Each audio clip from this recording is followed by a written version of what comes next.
He hadn't spoken to another human being in 3 years, not since the day he buried everything that mattered. But the summer of 1878 didn't care about a man's silence. It sent a woman through the door of Holt's saloon with shaking hands, and a little boy gripping her skirt like she was the last solid thing in the world. She didn't ask for mercy. She didn't ask for rescue. She asked for what he hadn't finished eating.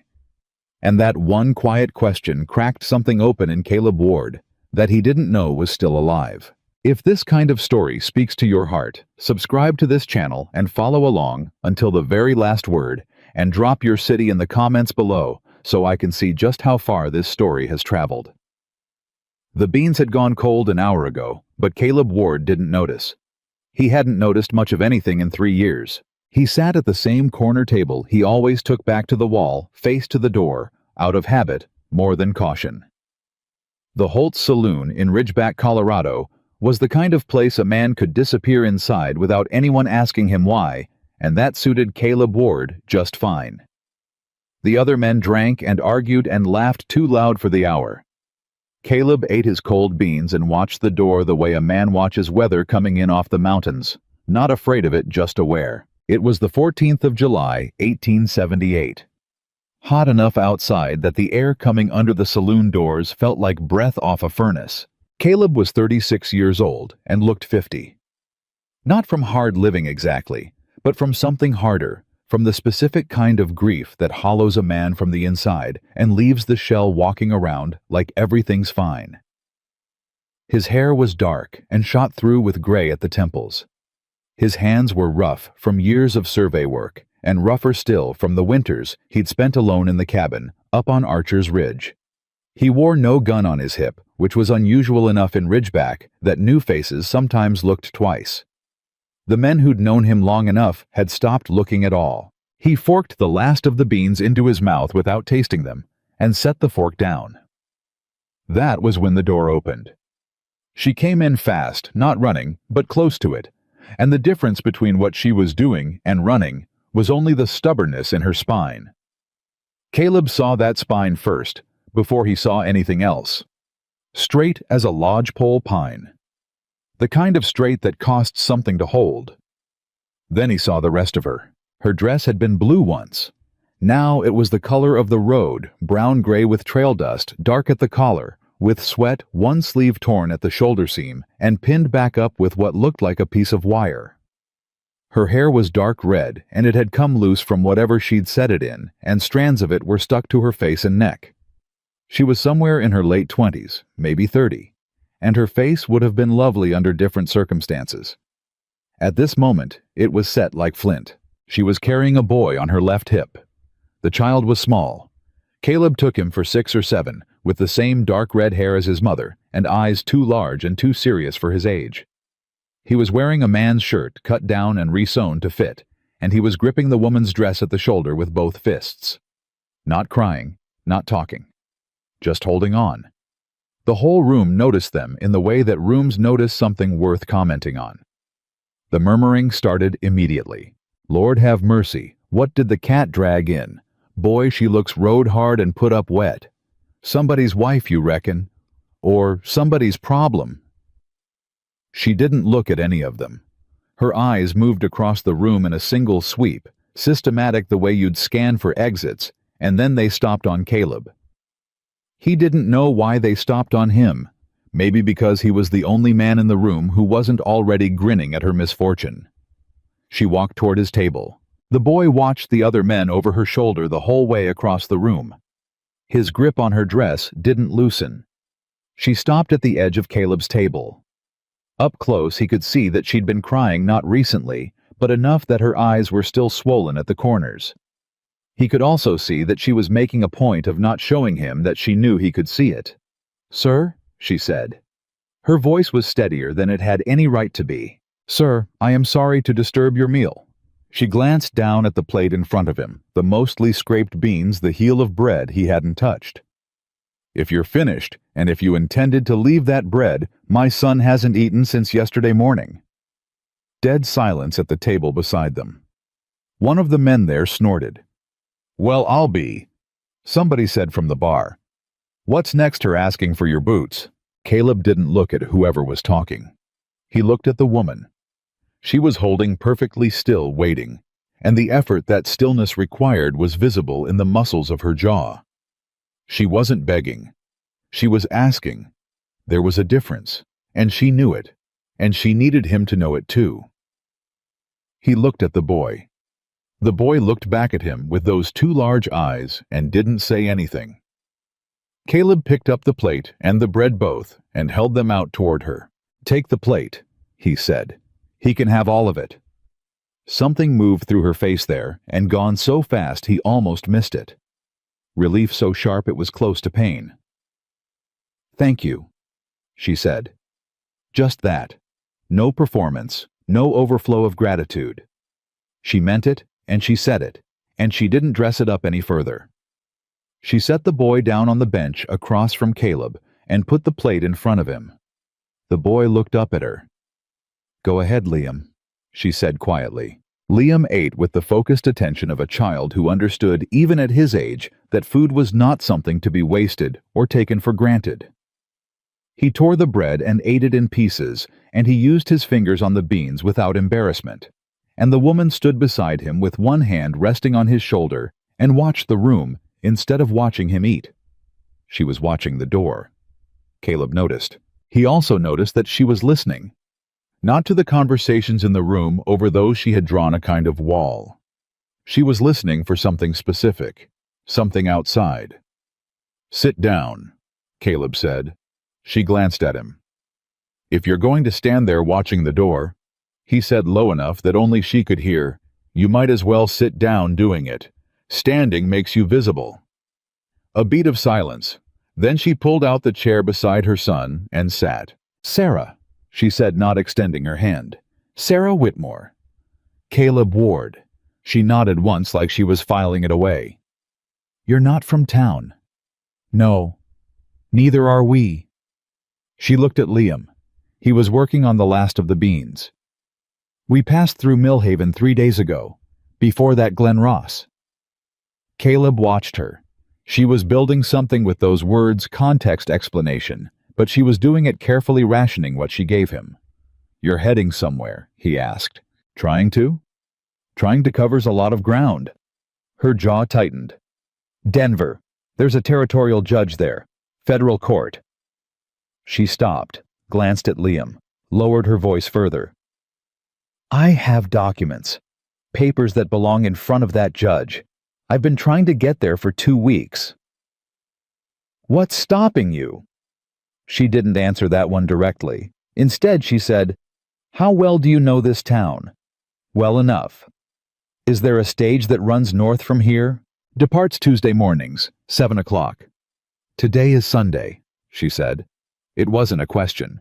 It was the sound of someone doing arithmetic they didn't like the answer to. "Yes, ma'am?" She exhaled once controlled, looked at the door again.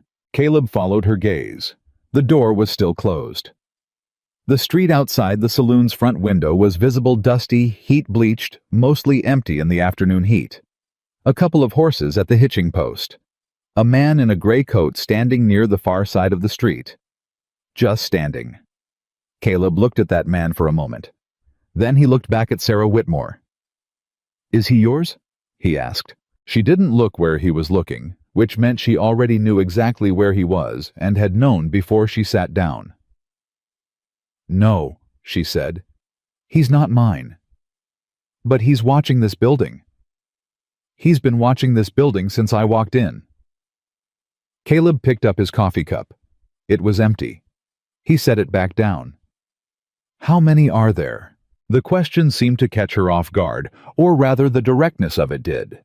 She'd expected him to tell her she was imagining things maybe. Or to lose interest and go back to his plate. The fact that he simply accepted what she was telling him and moved to the next practical question seemed to recalibrate something in her reading of him. "I've counted 2, she said. "There may be more. They're careful." "Careful men cost money." "Yes," she said. "They do." Liam had finished eating. He'd used the bread to clean the plate, and now he was sitting with his hands in his lap, listening to the conversation without any pretense of not listening. 7-year-old boys Caleb had once known were like that. They absorbed everything cataloged. It stored it in places adults didn't know to look. "Who sent them?" Caleb asked. She didn't answer immediately. She was deciding something. He could see her deciding it, running some internal calculation about how much to say to a stranger she'd approached 10 minutes ago because she needed what was left on his plate. "My husband," she said at last. The word dropped into the space between them and sat there. "Ex-husband," she added. And then, like she couldn't quite stop herself from correcting the record, "He has no legal claim to that title anymore. Not after what he did. But he has money and men who'll take it, and that counts for more out here than the law does." "It counts for a lot," Caleb agreed. "But not for everything." She looked at him. Really looked at him the way people look when they're trying to see past the surface and into whatever a person actually is. "Why are you asking me these questions?" she said. "You sat down at my table. You told me to sit down." "That's true." He was quiet for a moment. "What's in the documents?" She hesitated. "Mrs. Whitmore," he said. "Or Miss, I don't know which you prefer." "Sarah is fine." "Sarah, you came to my table because something told you to. I don't know what that something was, but you've got a man watching the door, and 2 days before the stage runs north, and you just told a stranger that you're carrying papers a federal judge needs to see. You're past the point where caution is going to save you. You need to decide who you can afford to trust." The saloon noise continued around them, the other conversations, a man laughing at the bar, the clack of glasses. None of it touched their corner table. Liam reached over and put his hand on his mother's arm. He didn't say anything. He just put his hand there. She looked at her son. Something moved through her face, not the relief he'd seen before, but something older and more complicated. Something that had to do with the distance a person will go to protect what they love most. "The documents are land deeds," she said quietly. "Survey records. Affidavits from 4 families whose land was taken through a fraudulent filing process. My Richard Hale bought the county recorder's cooperation. The deeds were altered, refiled, and the families were given a choice between accepting a low buyout or being removed by force." She paused. 2 of them were removed by force. 1 man didn't survive the removal. Caleb was quiet. "Richard owns 3 mining operations and 2,000 acres of land that legally belongs to other people." She continued. "I spent 14 months collecting those papers. Every affidavit, every original deed I could find or have copied. I have a deposition from the county recorder himself. He came to me 6 months ago. Said he couldn't carry it anymore." She swallowed. 3 weeks ago, someone burned his house down. He survived. But the original deposition was inside. "But you have a copy," Caleb said. "I have the copy he signed before the original was destroyed. Whether a federal court accepts it without the original, that's what the judge in Denver will decide. But they can't decide anything if I don't reach Denver." Caleb looked at the window. The man in the gray coat had shifted position. Now he was facing the saloon more directly. "Richard Hale," Caleb said. "That name is familiar. It should be. He owns most of the land between Glen Ross and the Arkansas River." A pause. "He also has a brother, Marcus. Marcus Hale works as a bounty recovery agent. He's been following us since we left Glen Ross." "The one in the gray coat?" "No. I don't know the one in the gray coat. Marcus I know by sight. I haven't seen him since yesterday, which worries me more than if I could see him." Caleb understood that kind of logic. The tracker you couldn't see was always more dangerous than the one you could. "Mama." Liam's voice was soft but steady.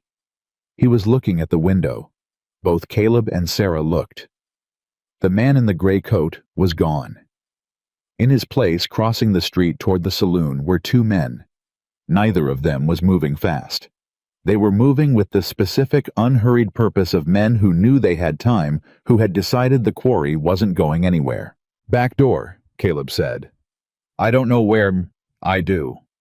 He was already standing.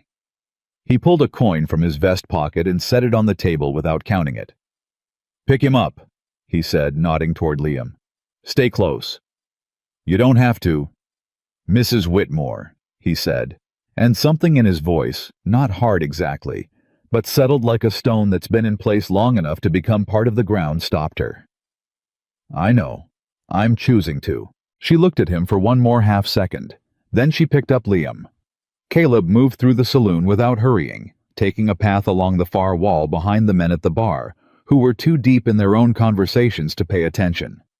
He pushed through the narrow door at the back that led into a short hallway, and then out into the alley behind the building. The afternoon heat hit them hard after the relative cool of the saloon's shade. The alley smelled of horses and old straw, and the particular kind of heat that comes off sun-baked wood. Caleb moved left without hesitation. He'd used this alley before years ago, though for different reasons, and she followed. "Where are we going?" she said. Quiet keeping up. "My horse is at the stable on Creek Street, 3 blocks east." And then, he said, "We figure out what comes next." Liam, riding on his mother's hip, looked back over her shoulder the way he'd done crossing the saloon floor, watching processing storing. His large eyes were calm, in a way that should have been too calm for a child, and Caleb felt something catch in his chest at the sight of it. A 7-year-old boy who had already learned not to show fear. That kind of learning left marks. They moved through this alley. At the end of it, Caleb stopped at the corner and looked. Creek Street was quieter than the main thoroughfare, a handful of people moving through the heat, a dog stretched out in the shade of a water trough. The stable was visible at the far end. Nothing that looked like waiting men. Nothing that looked like attention pointed their way. "Now," he said, and they walked. He didn't walk like a man escorting someone. He walked like a man walking to his stable, and Sarah fell into step with him the way someone walks with someone they came with, and Liam was quiet against her shoulder. If anyone watched, they were 3 people going somewhere they'd meant to go. Inside the stable, the smell of hay and horse was thick and warm. Caleb's horse, a blue roan mare named simply Gray, for the obvious reason, turned her head when he came in and watched him with the patient attention of an animal that had learned to read its owner's moods. He started saddling her. Sarah stood just inside the stable door, watching the street. "Your horse," she said. "One horse," he said. "But Gray can carry all 3 of us for a stretch. She's strong." "Where are we going, Mr. Ward?" "No argument in it, just the question." He glanced at her over Gray's back. "My cabin is up on Archer's Ridge. It's remote, which is what you need right now. You need somewhere safe to stay until Tuesday morning.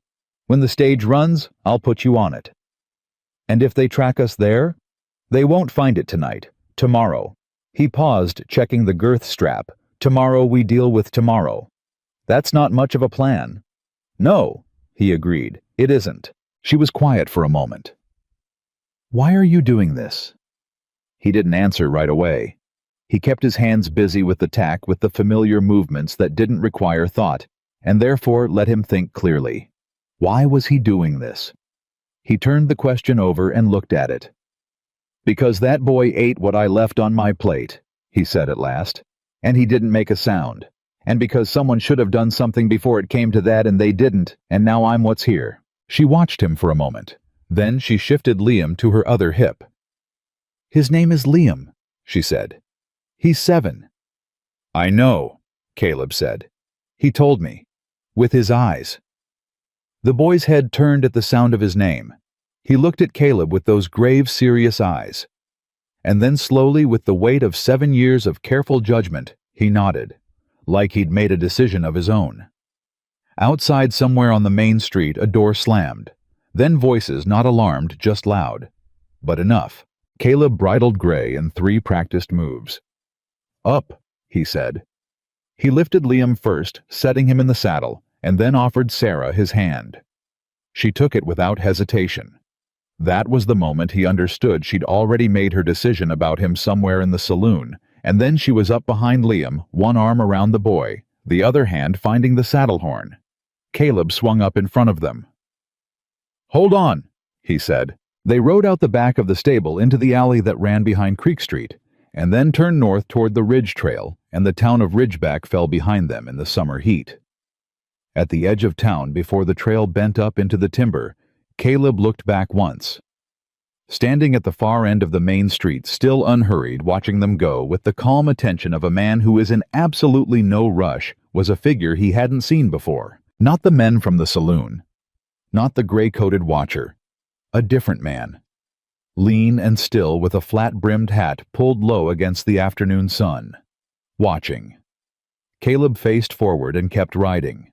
But something in his gut, something that had gone quiet for 3 years and was only now waking back up, told him that the man at the end of the street already knew where they were going, and that he was going to follow. Not today, but soon.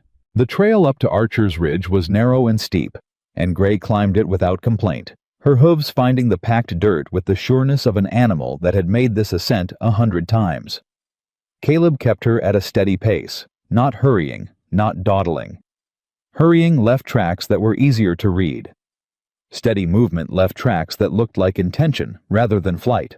Behind him, Sarah had one arm around Liam and one hand on the saddle horn, and she didn't speak. He appreciated that. A person who understood when silence was the right tool was a person worth paying attention to. Liam, for his part, had fallen asleep somewhere in the first mile.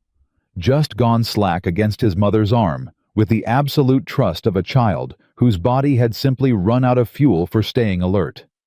His head rested against Sarah's forearm, and he breathed slow and even, and Sarah adjusted her grip around him without breaking the rhythm of the ride. Caleb heard her exhale once, long, shaking the kind of breath that carries more than air, and then she pulled it back in and was quiet again. He didn't comment on it. She hadn't asked him to. The sun was moving toward the western ridgeline when they reached the cabin. It sat back from the trail in a stand of ponderosa pines, low-roofed and deliberately unadorned, built by a man who'd wanted to be overlooked and had put considerable skill into achieving it. Caleb had added a second room the second winter, not because he'd expected company, but because the work had given him something to do with his hands during the months when doing nothing felt dangerous. He helped Sarah down first, then took Liam from her arms while she steadied herself. The boy stirred but didn't wake, just made a small sound of protest at being moved, and then settled again against Caleb's shoulder. Caleb held him for a moment, surprised by how natural it felt, and immediately uncomfortable with how natural it felt, and then carried him inside and laid him on the cot in the second room. When he came back out, Sarah was standing in the main room, turning in a slow circle, taking inventory the way she'd scanned the saloon, looking for exits, looking for risk, looking for what she could use if she had to. "Stove works," Caleb said. "Wood's beside it. There's dried venison in the tin on the shelf and flour if you want to make biscuits. Coffee's in the blue sack." She stopped turning. "You live here alone?" It wasn't a question, but he answered it anyway. 3 years. She looked at him. Since my wife and daughter died." He said it the way he said most things, flatly, without decoration, as a fact that had happened and continued to be a fact. Fever, summer of 75. Something crossed her face. Not pity, he'd had enough pity from enough people in those early months to last several lifetimes, but something quieter and more honest than pity. Recognition, maybe. The look of a person who had also learned to carry weight that didn't get lighter with time. "I'm sorry," she said. "So am I," he said. "Every day." He moved to the stove and began building a fire for coffee, and she sat down at the table, and for a few minutes the only sound was the strike of a match and the low crackle of kindling catching. "Tell me about Marcus Hale," he said. She folded her hands on the table. "What do you want to know?" "Everything you know. Start with how you know him." She was quiet for a beat.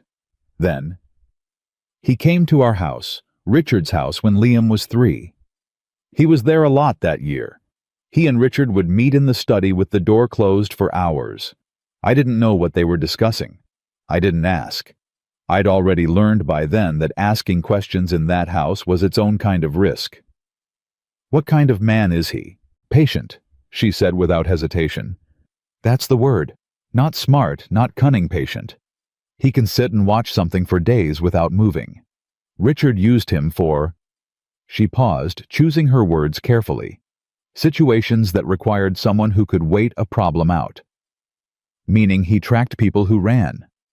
Meaning he tracked people who ran, she confirmed. And he brought them back. Or, she stopped. Or he didn't bring them back, Caleb said. 3 years ago, a family named Corwin refused Richard's buyout offer. They had 80 acres on the Glen Ross River bend, and the deed was legitimate, older than Richard's claim by 12 years. Their lawyer was building a case. She looked at the table. Marcus was at their property one night. The next morning, the father and the older son were found in the river. The lawyer left town before the week was out. The fire had caught properly now. Caleb set the coffee pot on and straightened up. And no charges. Richard has the county sheriff's cooperation, the same way he has the recorder's. She looked up. That's why Denver matters. Federal jurisdiction. Richard's reach stops at the territorial line. Does it? The question landed hard. She'd been reaching for certainty, and he'd just pulled it out from under her, and she knew it because she sat forward and her jaw tightened. What do you mean? I mean, Marcus Hale worked as a recovery agent. Recovery agents work contracts. One man can hold a contract from more than one party. He let that sit for a moment. You said he's been following you since Glen Ross. Has he made any move to stop you? She thought about it. No, he stayed back. I've seen him twice, once outside the boarding house in Millhaven, once on the road coming into Ridgeback. Both times he was watching. Neither time did he come closer. A man paid to bring you back wouldn't hold at distance for 2 weeks, Caleb said. Not if his only job was to bring you back. She stared at him. Then what is his job? I don't know yet, Caleb said. But a man who watches without moving isn't hunting. He's herding. The word dropped into the room like a stone, into still water, and he watched the ripples move across her face. Confusion, then consideration, then something very close to fear. Not the fearful woman she might have been a year ago. The sharp, strategic fear of a woman who understood what the information meant and was already working through its implications. He's keeping track of where I'm going, she said slowly. He's making sure you get somewhere specific, Caleb said. The question is whether that somewhere is Denver or somewhere else. She was on her feet before she'd consciously decided to stand. The documents. If Marcus is working for Richard, and Richard knows I'm heading north? Sit down, Caleb said. If they have someone at the stage line, Sarah. His voice was level, not loud. Level in the way that a calm voice in a fast moment is more powerful than a raised one. Sit down. We have until Tuesday morning. Panicking tonight doesn't help Liam tomorrow. She sat. But the fear didn't leave her eyes. It just moved further back, controlled waiting. Where are the documents?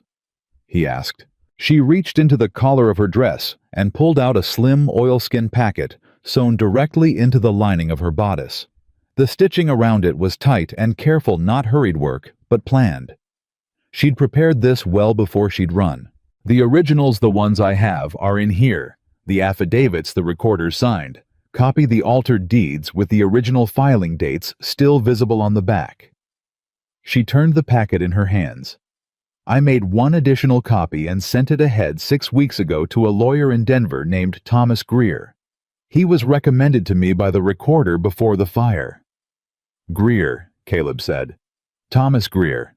I know that name. She looked up sharply. How? He tried a land claim case in Denver 4 years ago. Made some noise about federal filing irregularities in mining territories. He reached for 2 tin cups and poured the coffee, still thinking. He lost that case. But the losing arguments he made, the federal judges referenced them 2 years later in a ruling that went the other way. She absorbed this. So he knows the law. He knows the specific piece of law you need. Caleb set a cup in front of her. If your copy reached him, and if he's been building on it for 6 weeks, you may arrive to find the groundwork already laid. For the first time since she'd sat down in his saloon, something in her face relaxed. Not confidence, not yet, but the particular easing of a person who has been carrying a weight alone for so long that they'd forgotten what it felt like to have help with it. Then Liam cried out. Not a long cry, a short, sharp sound the kind a child makes when a bad dream grabs them before they can get out of it. Both of them were on their feet immediately. Sarah moving faster already through the doorway before Caleb had taken 2 steps. He stopped at the doorway and watched her go. To the boy. Watched her sit on the edge of the cot and pull him against her. Heard her say his name low and steady. Heard the nightmare cry die away and be replaced by Liam's voice, small and still half asleep. Mama, the men were... I know, baby, I know. She rocked him slowly. They're not here. We're somewhere safe. A pause. Liam's voice more awake now. Is the man here, the one from the eating place? Caleb stepped back from the doorway. Yes, he heard Sarah say. He's here. Another pause. Okay, Liam said. And then, like the word was enough, he settled back against her. Caleb stood in the main room of his cabin and looked at the 2 cups of coffee on the table and felt something move through him that he hadn't felt in 3 years, something unsteady and unwelcome and completely impossible to name. He picked up his own cup and drank it standing up, facing the window, and didn't try to name it. He heard her come back out after a few minutes. She sat down at the table and wrapped her hands around her cup. He doesn't usually wake up like that, she said. Her voice was careful. He's stronger than he looks. I know he is, Caleb said. Kids who've seen hard things either go one of 2 ways. He went the right way. He had to. The words came out with a weight that told him they weren't something she'd said before, not out loud anyway. He wasn't violent. Not the way you'd think. He didn't raise his hand to us. He was worse than that. He was strategic about it. The right word at the right moment. The look that said you'd done something wrong without telling you what. Liam learned to read the room before he learned to read books. She turned the cup in her hands. He learned it because he was watching me learn it. And I never forgave myself for that. Caleb sat down across from her. You got him out. Eventually. Eventually is still out. She looked at him. Her eyes were dry, but the effort of keeping them that way was visible. You're easier to talk to than I expected, she said. Most people find me the opposite. Most people probably don't need what I need. What do you need? She considered that seriously, like it was a question that deserved a serious answer.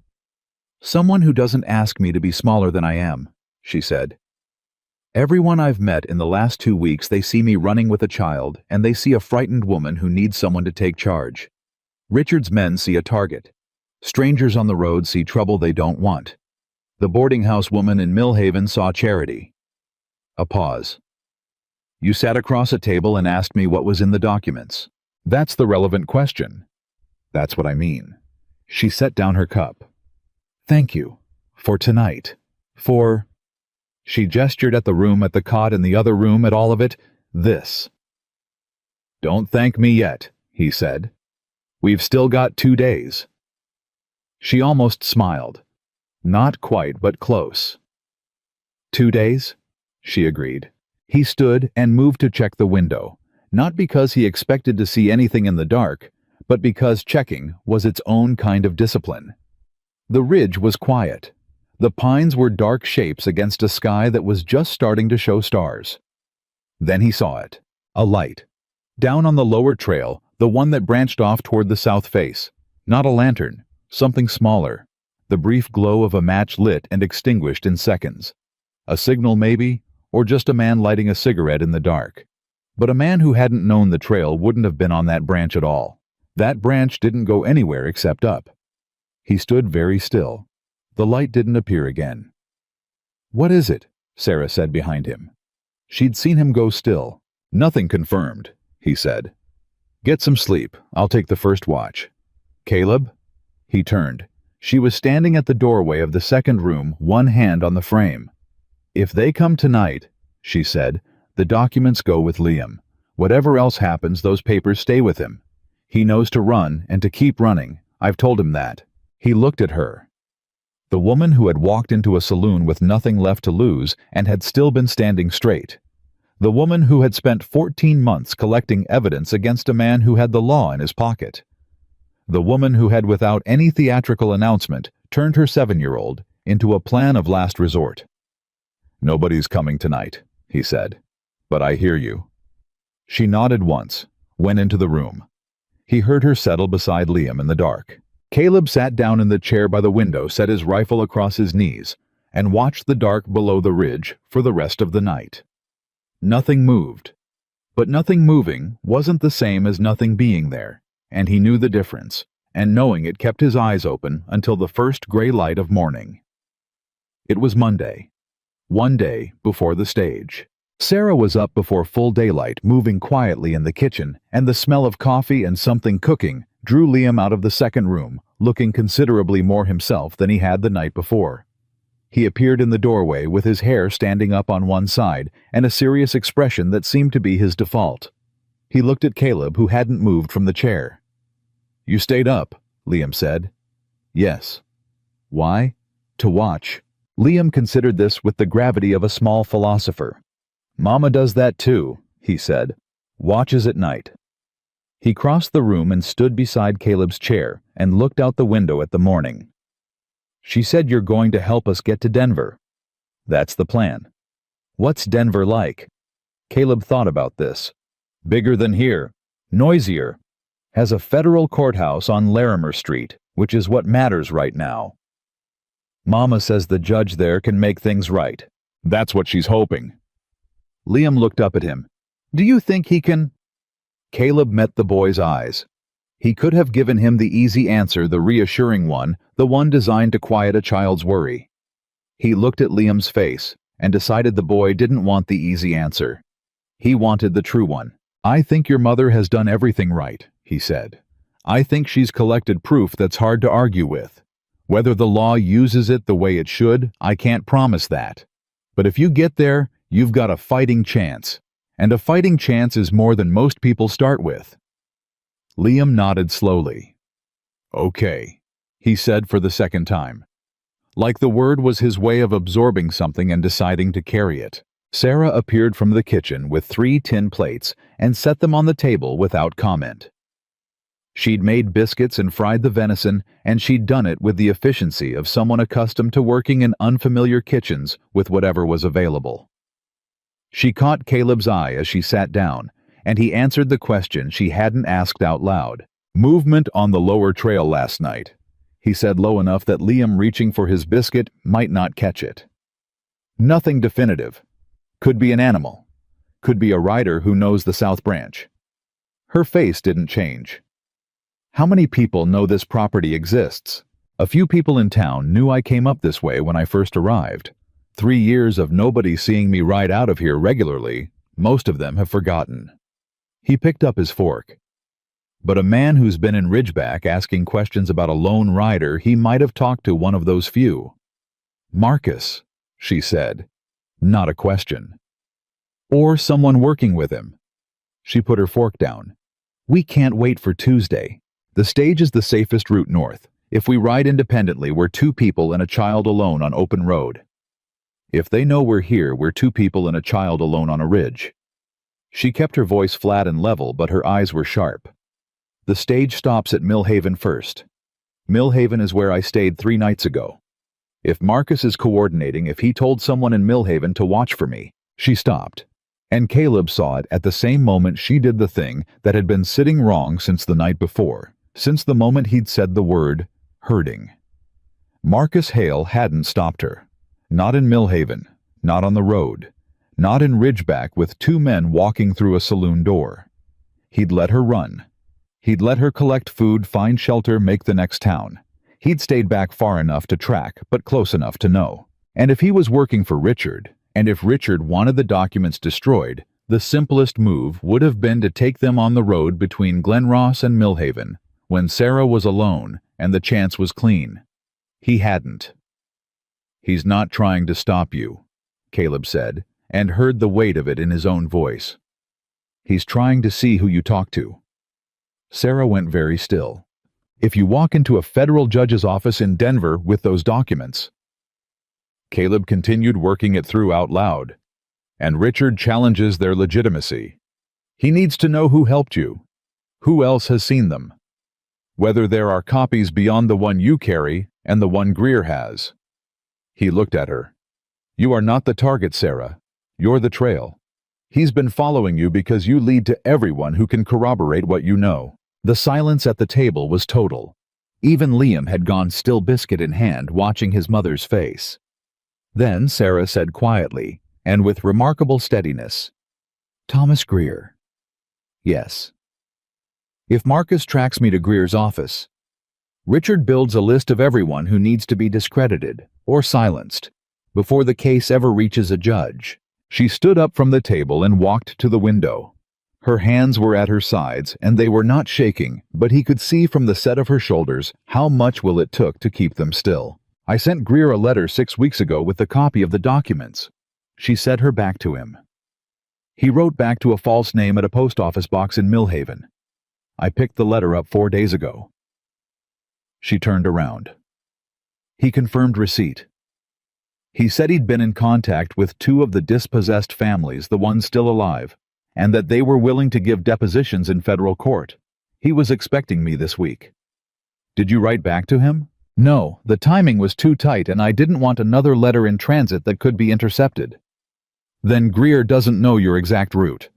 No. Caleb pushed back from the table and stood. He was thinking fast now, not frantically, but with the focused speed of a man who'd trained himself to survey unknown terrain and find the most efficient path across it. This was not so different. The terrain was human rather than geological, but the principles were the same. We change the route, he said. We don't take the Ridgeback stage north. We ride west to Colton, that's 8 miles mostly off trail, and we take the Colton freight wagon north to Carson Fork. From Carson Fork you can catch a stage east that reaches Denver inside of a day and a half. That adds time. It breaks the trail. Marcus expects you on the Ridgeback stage. If he's watching the stage line, or has someone watching it and you're not on it, he loses you. He has to backtrack.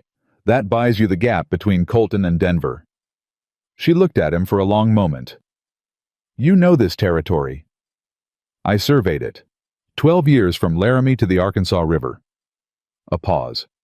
I know every freight route, every stage connection, every trail that's on no map anybody hired me to draw. She made a sound that was almost a laugh, surprised out of her brief and quiet. Then she looked at Liam, who had gone back to his biscuit, with the pragmatic acceptance of a child who had learned that adult conversations ultimately resolved themselves into movement. Liam, she said, we're going to leave this morning. Early. He looked up. On the horse again. For a little while, yes. Okay. He picked up the last of his biscuit. Can I finish this first? Yes, she said. Finish your breakfast. And then she looked at Caleb and said something he wasn't expecting. The man who burned the recorder's house, she said. Do you think that was Marcus? It fits his pattern. Patient, strategic, nothing traceable. He was in our house for months, she said. He ate at our table. He talked to Liam about horses once for nearly an hour. She paused. I need you to understand what kind of man he is. He's not brutal. He's methodical. That makes him more dangerous, not less. He won't come up this ridge in the dark because that's not how he works. But he is watching, and he will not stop watching. Caleb nodded. Then we move before he's positioned to watch. How soon? He looked at the window. The morning light was still pale and thin. An hour, he said. Pack what you can carry. Leave everything else. She moved immediately back into the second room, sounds of quiet, efficient preparation. No wasted motion. No complaint about what was being left behind. Liam set down his plate, wiped his mouth with the back of his hand, and looked at Caleb. Mr. Ward, he said. Caleb. Caleb? He said the name carefully, the way children try out a new thing. Are you scared? Caleb looked down at the boy, who had eaten cold beans off a stranger's plate, and not made a sound, and gone to sleep in an unfamiliar place, and woken from a nightmare, and asked for a true answer instead of a comfortable one. "I'm careful," Caleb said. "Which is better?" Liam appeared to think this was an acceptable distinction. "I'm careful too," he said solemnly. "I know you are," Caleb said. "I've been watching." 40 minutes later they were moving. Not riding this time, Caleb led Gray on foot through the timber on the north face of the ridge, a path that left no track on the visible trail, moving parallel to the main slope, but 50 yards off it in the trees. Sarah walked beside him without being asked to, understanding the logic without needing it explained. Liam rode small and quiet, one hand on the saddle horn. They'd been moving through the timber for perhaps 20 minutes when Liam said just above a whisper, "Caleb?" "Yeah." "There's someone behind us." Caleb didn't stop. He didn't look back. He kept his hand on Gray's bridle and kept walking, and he said, "How far?" "Far," Liam said. "But there. I can hear something." Sarah had heard it too. He could tell by the way she moved slightly closer to him without breaking stride. Her hand found the oilskin packet through the fabric of her dress, just confirming it was still there, and then dropped back to her side. "Keep walking," Caleb said. "Is it him?" she asked. Caleb finally looked back, a single glance, quick and practiced. Through the trees, maybe 200 yards behind and below them, a rider had stopped on the main trail. He sat his horse perfectly still. He was too far away to see his face. But the brim of his hat was flat, and the stillness of him was absolute, and even from 200 yards in the filtered morning light through the pines, there was something in that stillness that was colder than the air. Marcus Hale. He wasn't moving. He was watching them go. And he was letting them go, which was the most frightening thing Caleb had seen in 3 years. He turned back forward, kept his hand on Gray's bridle, and kept walking. "Stay close," he said. Neither of them argued. They reached Colton before noon. The town was smaller than Ridgeback, a single commerce street, a feed store, a post office that doubled as a telegraph station, and a freight yard at the north end, where Hendricks and Sons ran their wagon routes up through Carson Fork and beyond. Caleb had used Hendricks twice in his survey years, always found them reliable and discreet in the way that freight operations tended to be when their livelihood depended on moving things without drama. He left Sarah and Liam at the tree line and went in alone first. Not because he doubted her ability to handle herself, but because a man walking into a freight yard asking about a north run raised no questions. A woman with a child and trail dust on her dress raised several. Old Pete Hendricks was in the yard checking harness when Caleb walked up, and he looked at Caleb the way a man looks at someone he recognizes from a time he can't quite place. "Ward," he said finally. "Thought you'd gone hermit." "Close enough," Caleb said. "You running north this week?" "Tomorrow morning, Carson Fork run. Got a half-load of dry goods going up." Pete squinted at him. "You needing passage?" "3 of us, 1 horse." Pete's eyebrows moved. 3. Woman and a boy. They're quiet, and they won't be any trouble." Pete looked at him for a long moment. The look of a man deciding how many questions he wants answered, and how many he'd rather not know the answer to. A lifetime in the freight business had given him a fine-tuned sense for which loads were complicated and which ones were just heavy. $1.50 for the 3, he said. "Horse rides tied at the back." "Fair," Caleb said. "Wagon rolls at first light. You be here or you be walking." Caleb nodded and went back to the tree line. Sarah had Liam sitting against a pine trunk, working on a piece of dried venison she'd brought from the cabin, and she was watching the freight yard with the focused attention she brought to everything. "First light tomorrow," Caleb said. "We'll need somewhere to stay tonight that isn't a boarding house." "The freight yard itself." "Pete Hendricks won't mind. Better than a boarding house with a register."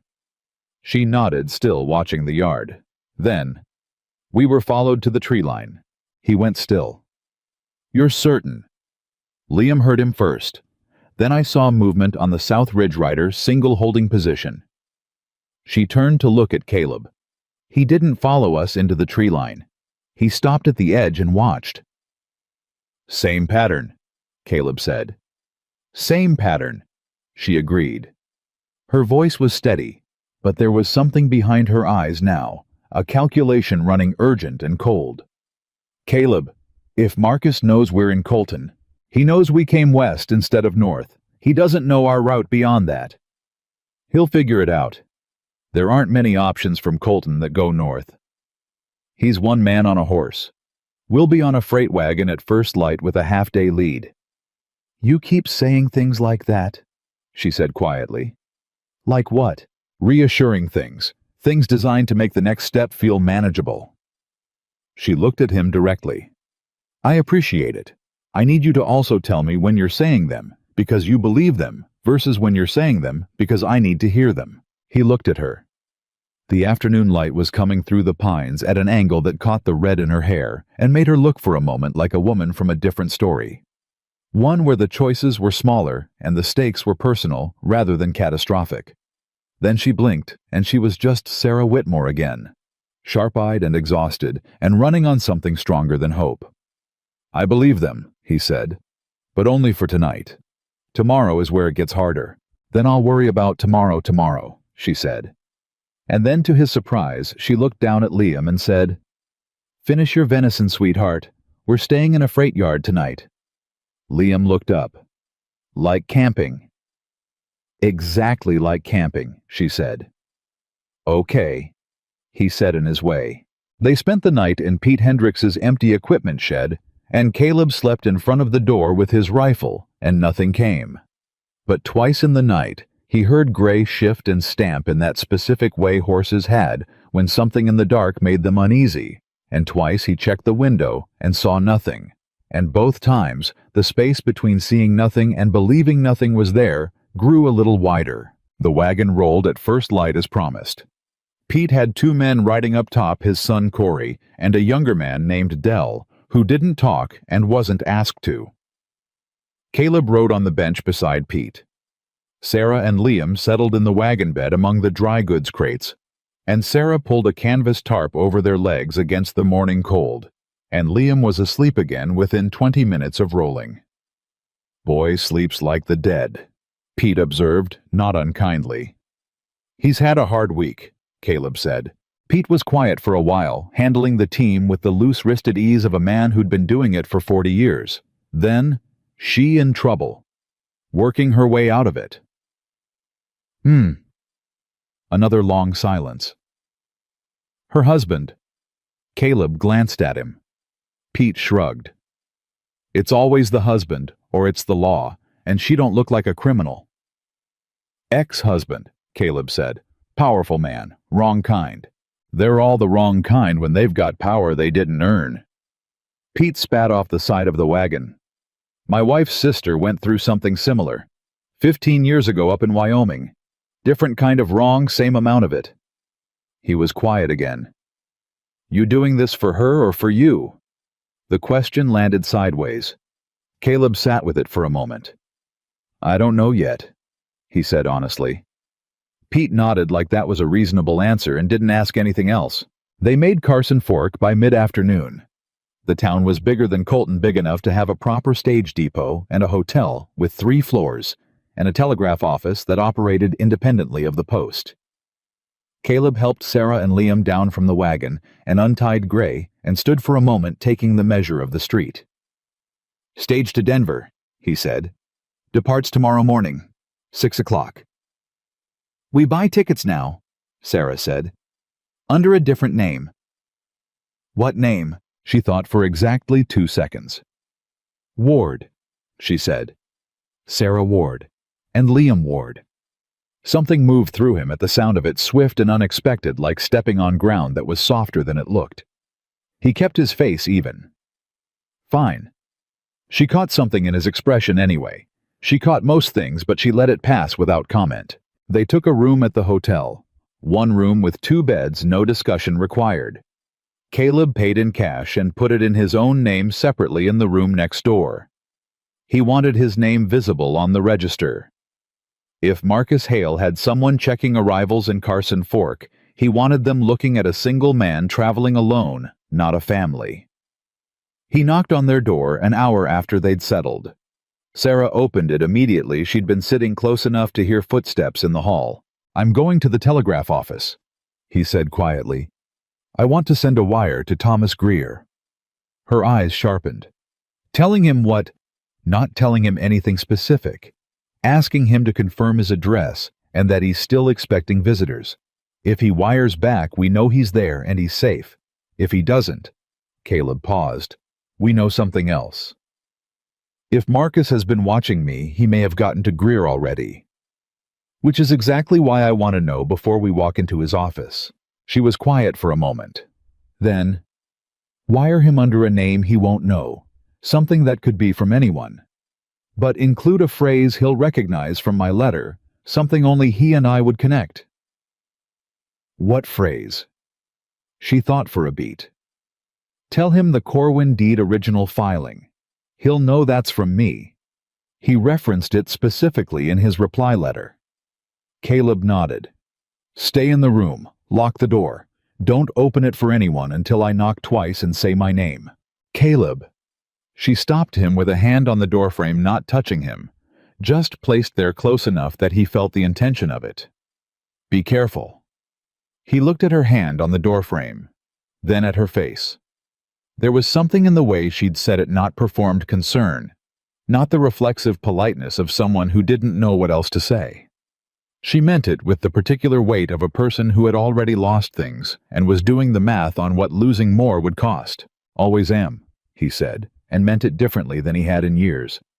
The telegraph office was 2 blocks down, run by a heavy-set man named Aldous, who took Caleb's written message and read it twice, with no readable expression, and tapped it out without comment. Caleb paid and said he'd be back in an hour for any reply, and went back out to the street. He stopped on the boardwalk. Across the street in front of the dry goods store, a man in a flat-brimmed hat was reading a posting board. He wasn't reading it. His body was pointed at the board, and his eyes were not. Caleb walked back to the hotel the long way around, down the side alley, through the back, up the rear stairs, and stood in the upstairs hallway for 3 minutes before knocking twice on Sarah's door. She opened it in seconds. He stepped inside. "We have company," he said. Her face didn't change. Behind her, Liam was sitting on the bed with his knees pulled up, watching. Always watching. "In town," she said. "Across from the telegraph office. He was there before I went in." He moved to the window, staying back from the glass, and looked at the street below. The man in the flat-brimmed hat was no longer visible, which was worse. He wasn't trying to hide, which means he's not worried about us running. He knows we're in this hotel. Then he followed us from Colton. Or he was ahead of us, Caleb said. If Marcus wired ahead, if he has contacts on this route. He does, Sarah said. Her voice had gone very quiet. He was doing this for Richard for years, moving people, relocating problems.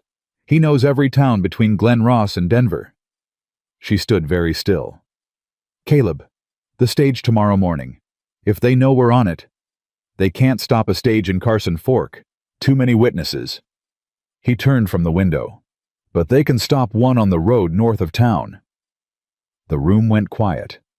Liam shifted on the bed but didn't speak. Then we don't take the stage, she said. There's no other fast route to Denver from here. There's your horse. 3 days hard riding with a child. Open country, most of it.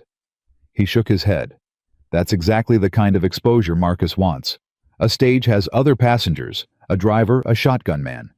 A family on a horse has nothing. Then what do we do? She said it without frustration, with the focused practicality of a woman who genuinely wanted the answer. He thought for a moment.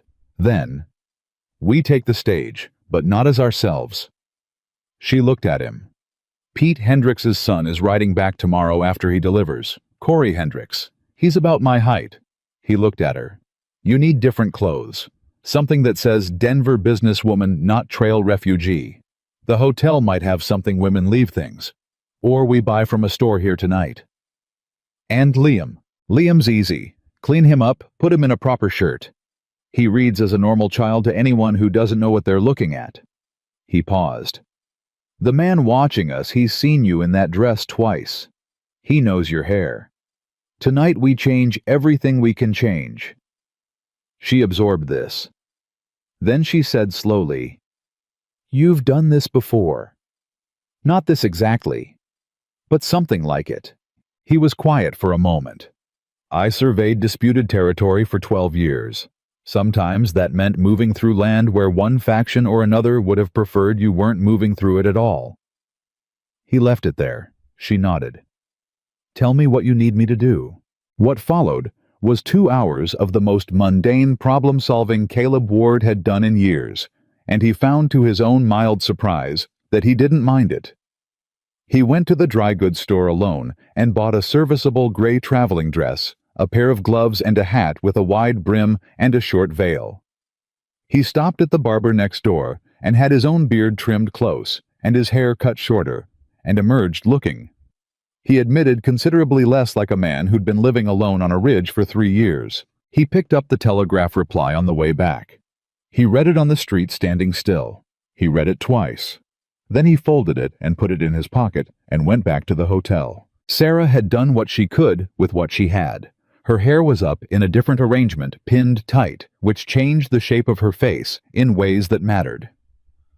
Liam had his hair combed flat and was wearing a clean shirt Caleb had bought along with the dress, and he looked uncomfortable and slightly dignified, which was roughly the right combination. Caleb set the gray dress and hat on the bed. Sarah picked up the hat and turned it in her hands and looked at the veil and looked at Caleb. "Smart," she said.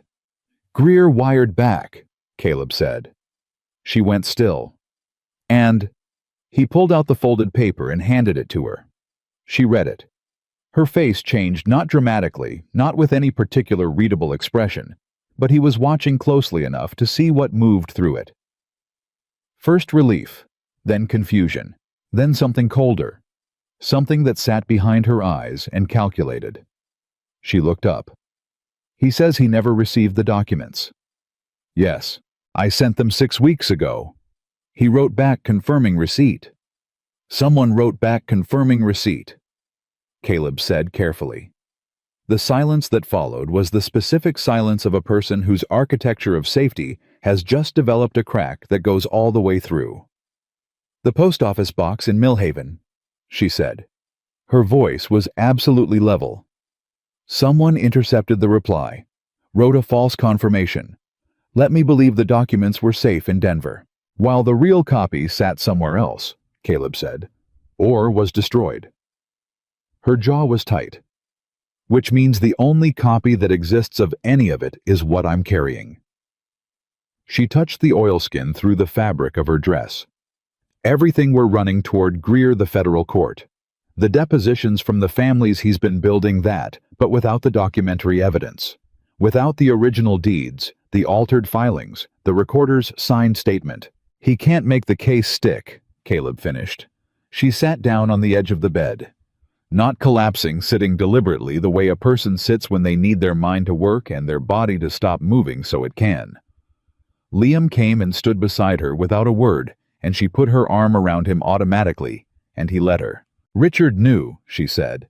"He knew I'd sent documents to Denver. Marcus tracked the letter somehow, intercepted Greer's reply, wrote a false confirmation to make me think I had a safety net in place." She paused. "That's why they've been letting me run. They wanted me to reach Denver carrying the only copies, walk them straight into whatever they had waiting. A challenge to the document's authenticity the moment you file," Caleb said. "Richard's lawyers waiting prepared. Evidence disputed chain of custody questioned the recorder's signed copy challenged as a forgery." He looked at her. "You walk in alone with papers and a story, and he walks in with an army of attorneys and 3 years of preparation. And the judge sees a wealthy land baron on one side and an estranged wife with documents of questionable origin on the other." She was quiet for a long moment. Liam's hand found hers, and she held it. "I need Greer to have seen the documents first," she said. "Not copies I bring him. He needs to have examined originals himself, established their legitimacy independently before Richard's lawyers can challenge anything." She looked up at Caleb. "Which means I need to reach Greer before anyone knows I'm there, before Marcus can wire ahead, before Richard knows we've figured out the interception." "Tomorrow's stage," Caleb said. "If we board looking like different people, and if there's someone on that stage reporting our movements, then we give them wrong information." He said it simply like it had always been obvious. We get on the stage. We talk to people the way travelers talk. And we say we're heading to Colorado Springs, not Denver. She looked at him. And then we get off at the last stop before Denver and I hire a private rig to take us the last 12 miles. A pause. You've thought about this a lot tonight, she said. I've been thinking about it since Ridgeback, he said. She studied him for a moment, that same deep reading she'd done at the saloon table, looking past the surface to see what was underneath. Whatever she found there seemed to satisfy something, because some of the tension left her shoulders. All right, she said, Colorado Springs. Liam looked between them. Is that a lie? He asked seriously. It's a misdirection, Caleb said. That's a big word for a lie, Liam said. Caleb almost smiled. You're right, he said. It is. They were at the stage depot at 5:30 the following morning. Gray was sold the night before to the livery for a fair price that Caleb didn't haggle over. He didn't have time for haggling, and Gray deserved a good home, and the liveryman had admired her properly. He'd found horses again before, when he'd needed them. He could find another. Leaving her felt like setting down something he'd been carrying without knowing it. He didn't let himself stop and think about it. Sarah in the gray dress and veiled hat looked like a woman of modest means, traveling with her son and her husband, which was exactly what Caleb needed her to look like.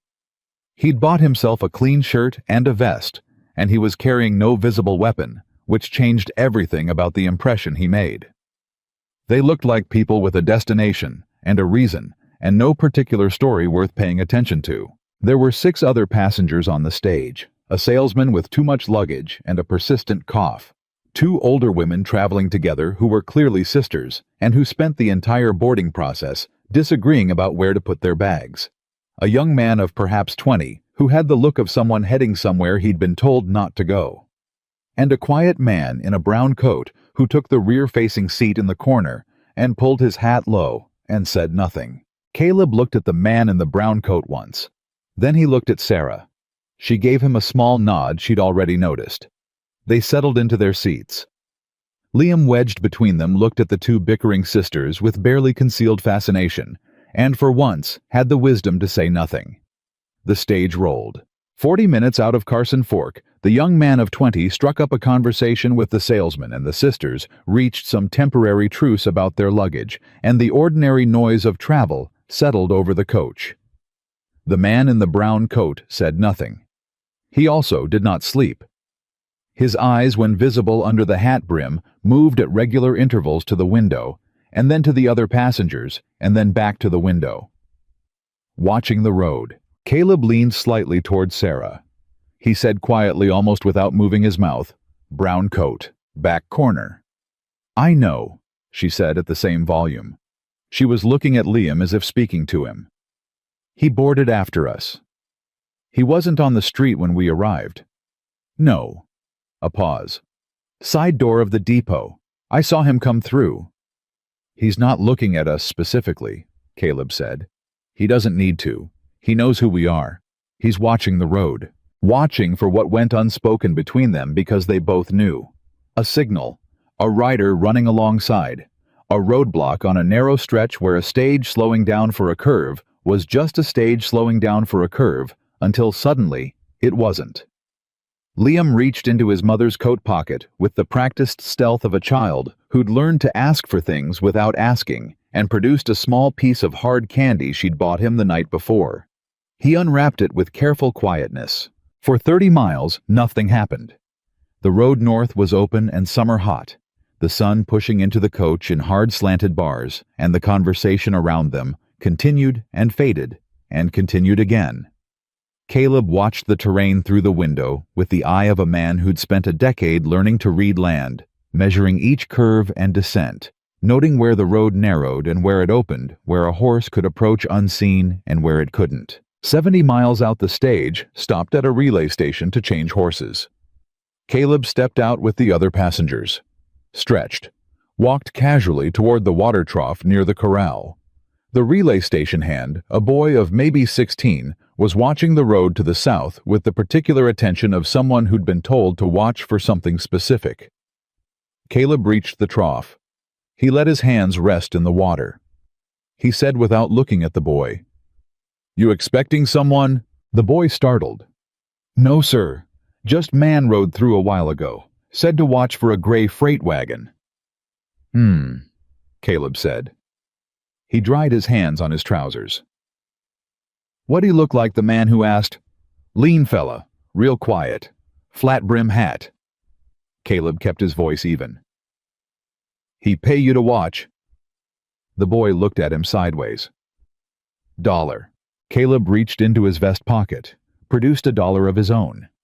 He held it without offering it yet.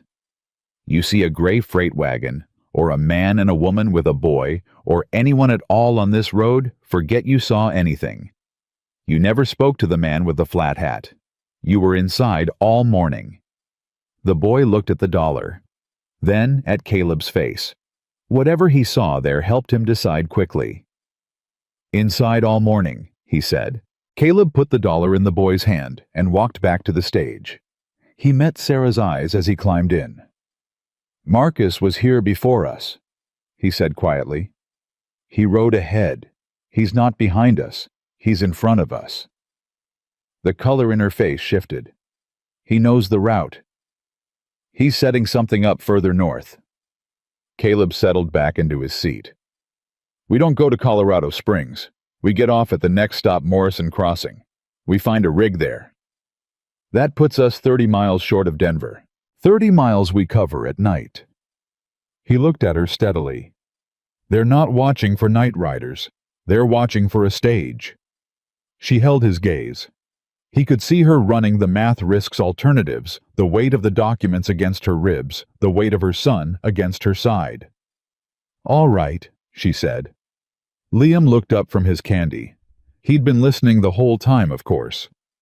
"Are we getting off the stage?" he said very quietly. "Yes," Caleb said. "Is the man following us going to be at the next stop, too?" "Maybe." Liam was quiet for a moment. Then, "Caleb, he's been following us a long time." "Yes." "Why doesn't he just stop us? Why does he keep waiting?"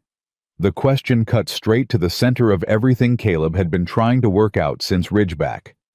He looked at Liam, this small, serious boy who asked the questions adults were too strategic to voice out loud. "Because he needs us to do something for him first," Caleb said. "And we almost did it. We almost walked it right to him." Liam considered this. "The papers," he said. "The papers," Caleb confirmed. Liam nodded. He looked at his mother. She looked back at him. Something passed between them, the specific wordless understanding of two people who had survived the same difficult things and learned to communicate across the space that survival sometimes created. "We don't give him the papers," Liam said. "No," Sarah said. "We don't." "Okay." He turned back to the window. "Then we get off at the next stop." Morrison Crossing was small and practical. A relay station large enough to have a barn and a livery connected a dry goods supply for incoming freight, and two men who were willing to take cash to drive a couple and their boy the 30 miles north to the edge of Denver in a buckboard before sunrise. They arranged it quickly. Cash negotiated it the rest of the way. They pulled out of Morrison Crossing at 9:30 that night, the buckboard moving north on a road Caleb knew by survey map, and managed to keep to in the dark by memory and the positions of stars he'd spent a decade learning to navigate by. The driver, a stocky practical man named Holt, who asked nothing, kept the horses at a steady walk to manage the noise. Liam fell asleep between them, within the first mile draped across Sarah's lap and tipped against Caleb's arm, his breath slow and even. Sarah didn't sleep. Caleb didn't expect her to. They rode in silence for a long time. The summer night was warm, and the stars were extremely clear, and the road was empty in all directions, as far as Caleb could determine, which was a long way. "When we reach Denver," Sarah said at last, her voice barely above a murmur, "Greer needs to see the documents before anything else happens. Before I file anything, before I speak to anyone official." I'll get you to his office first thing. If Richard's lawyers are already in the city, then we move before they know you're there." He looked at her. "You've been 3 steps ahead of a powerful man for 6 weeks, Sarah. You can manage 3 more days." She looked down at Liam, sleeping across her lap, brushed the hair off his forehead with the specific gentleness that belonged only to that gesture, that moment. "He trusts you," she said quietly. "He doesn't trust easily. He's smart not to. He trusted you inside of an hour." Caleb was quiet for a moment. "Kids know things," he said, "about people. They don't have the part that tells them to talk themselves out of what they feel. Is that what adults do, talk themselves out of it?" He looked at the road ahead of them, dark and straight. "All the time," he said. She turned her head and looked at him. He felt her looking. He kept his eyes forward, and after a moment, he heard her exhale, quiet and almost peaceful, and she turned back to the stars. The buckboard rolled north, and somewhere behind them in the dark, the man with the flat brim hat sat his horse on a Carson Fork road and looked at the stage tracks that had ended at Morrison Crossing, and understood for the first time in this long chase that he was no longer the one doing the herding. He sat very still. Then he turned his horse south and rode hard. They reached the edge of Denver as the sky was turning from black to the deep blue-gray that comes just before dawn commits to being dawn. Holt pulled the buckboard to a stop on the south road, where the last of the open country gave way to the first buildings, pocketed his payment without counting it, and turned his rig around without a word. A practical man. Caleb respected that. Sarah stood on the road with Liam still half asleep against her shoulder and looked at the city taking shape in the early light. The buildings, the smoke beginning to rise from cook fires and furnaces, the distant sound of a city waking up. And she stood very still for a moment and just breathed it in. "We made it," Liam said, muffled against her shoulder. "We made it to Denver," she said carefully. "We haven't made it yet." Caleb watched her say that the precision of it, the refusal to give the boy or herself more certainty than the situation had actually earned, and felt something he hadn't felt in a long time. Something that had to do with the specific gravity of a person who knew the difference between arriving and finishing. "Greer's office," he said. "You have an address. Larimer Street, 1704. She shifted Liam on her hip. "He said he kept early hours. In his letter, the real one, the first one before the interception, he said he was in his office by 7 most mornings."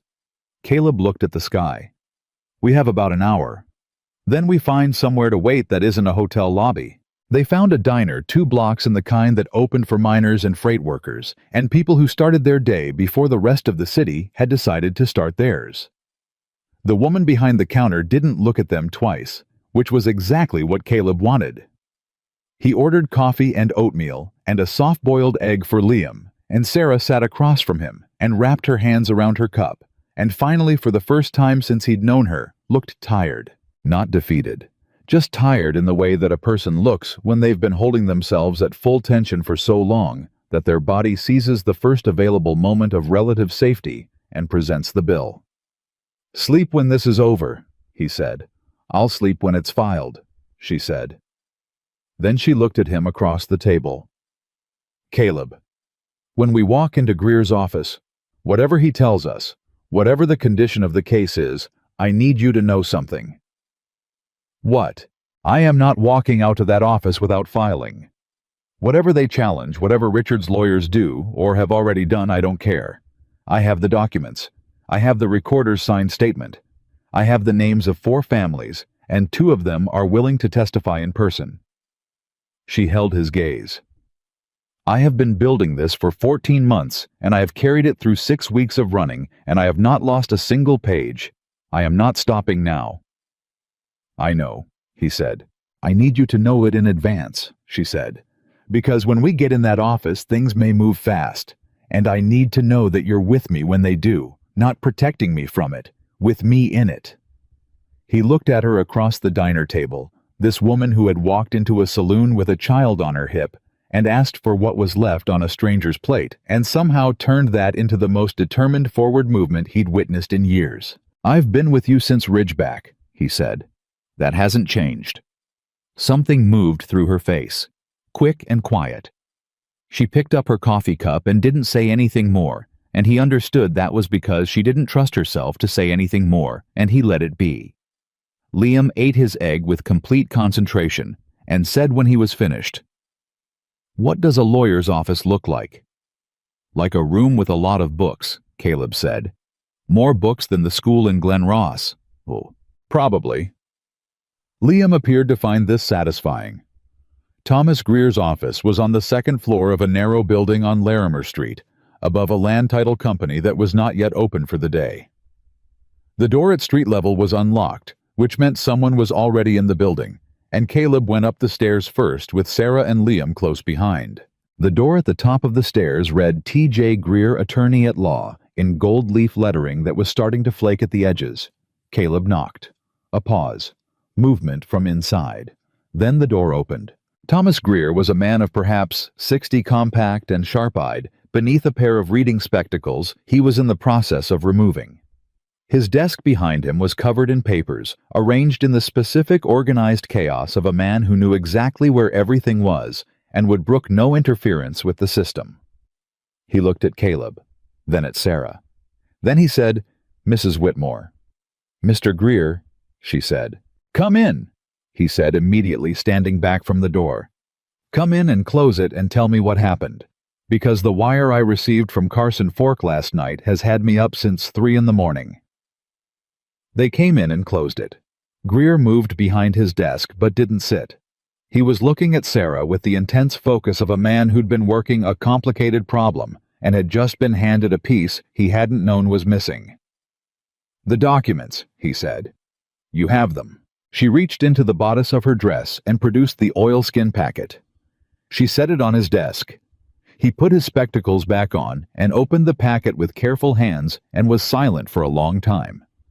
Caleb stood by the door. Liam stood beside him with his back against the wall, watching Greer, the way he watched everything with the patient cataloging attention that was his particular genius. "The recorder's statement," Greer said without looking up. "This is his signature." "It is," Sarah said. "He signed it in my presence. 2 witnesses, both named at the bottom." "Both still alive?" "I believe so, as of 6 weeks ago. I'll need to verify that." He turned a page, was quiet for another full minute.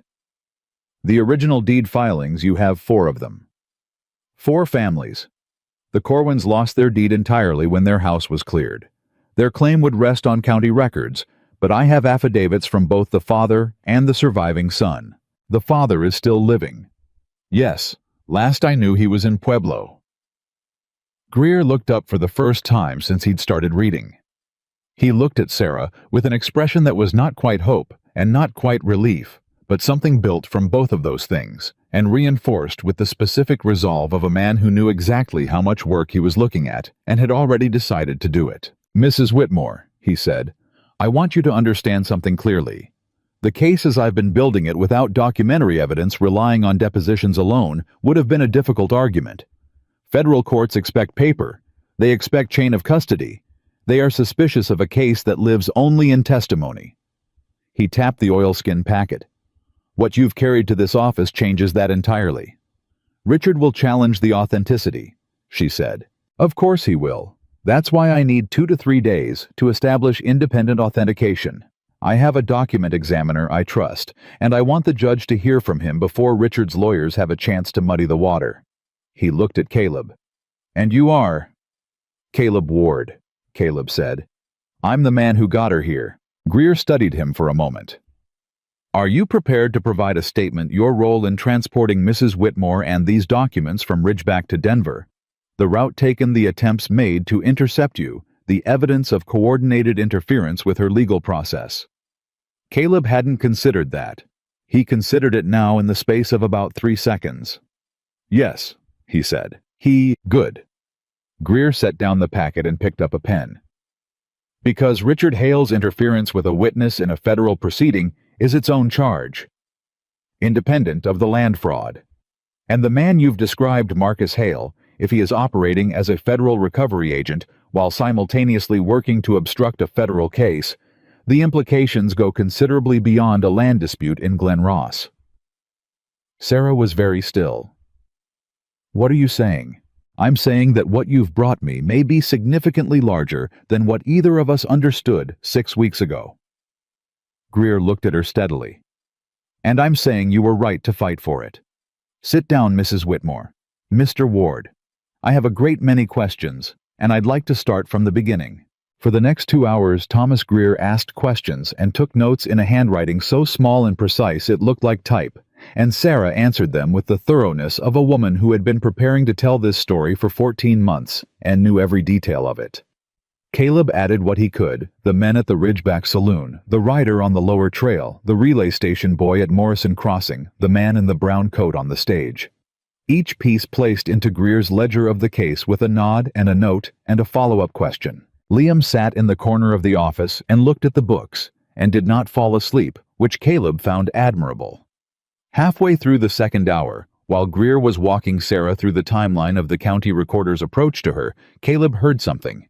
Footsteps on the stairs. Not one person. 2. He stood up from his chair. Sarah heard it too. He saw her register it without interrupting herself, her voice continuing the answer she was giving, while her eyes tracked to the door. Greer kept writing. The footsteps stopped outside the door, then a knock, 3 times, measured. Greer looked up. He looked at Caleb. Caleb moved to the side of the door, away from the direct line of the frame. He said, "Who is it?" A pause, then a voice he hadn't heard before but recognized immediately by what it wasn't. It wasn't aggressive, wasn't loud, carried no performance of authority. It was quiet and measured and patient. "My name is Marcus Hale," the voice said. "I'm alone. I'd like to come in." The room went absolutely still. Liam was on his feet. Sarah had her hand at her collar, the oilskin packet not pulling it out, just confirming it. Greer had set down his pen and was looking at the door with the expression of a man who had been a lawyer long enough to know that rooms could change completely in a single moment. Caleb's hand was on the door handle. He looked at Sarah. She met his eyes. Her face was unreadable for 2 full seconds. Then she gave a single nod. He opened the door. Marcus Hale was exactly as Caleb had expected from 4 days of watching him from a distance, lean, composed, flat-brimmed hat, now held in his hands rather than on his head, which was either a gesture of non-aggression or a calculated performance of one. His face was weathered and specific and not unkind, which was somehow more unsettling than if it had been. He looked at Sarah first. "Mrs. Whitmore." She didn't respond. He looked at Caleb. "Mr. Ward, you move well for a man who's been off the trail for 3 years. You talk well for a man who's been following a woman and her child for 6 weeks, Caleb said. Something moved across Marcus Hale's face. Not shame exactly, but something adjacent to it. He looked back at Sarah. "I'm not here for Richard." "You've been working for Richard since Glen Ross," she said. "I had a contract with Richard, yes, to track your location and report it." He didn't flinch from the word. "I want you to hear the distinction. Track and report, not stop, not intercept, not acquire the documents." He paused. "When the contract was given to me, I was told you were a disturbed woman making false allegations against a legitimate land operation, that you'd taken documents belonging to Richard's company and were attempting to extort him through the federal courts." The room was completely quiet. "I believed that," Marcus said, "for approximately 3 weeks, until I started actually reading what I was tracking." He reached into his coat slowly, one hand visible at his side, the movement deliberate and unthreatening, and produced a folded paper. He held it out toward Greer, not toward Sarah. "The Corwin deed. I found the original in Richard's private files 6 days ago. I have been carrying it since then, trying to decide what to do with it." Greer was on his feet. He crossed the room in 4 steps and took the paper and opened it and read it standing up, and something moved through his face that Caleb had not seen there before, the look of a man who has just been handed the piece that makes the entire structure of the argument lock into place. "This is the unaltered original," Greer said. His voice was very controlled.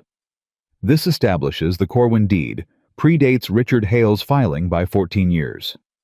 "Yes," Marcus said. "How did Richard have this?" He had it because his county recorder gave it to him 3 years ago, instead of filing it correctly.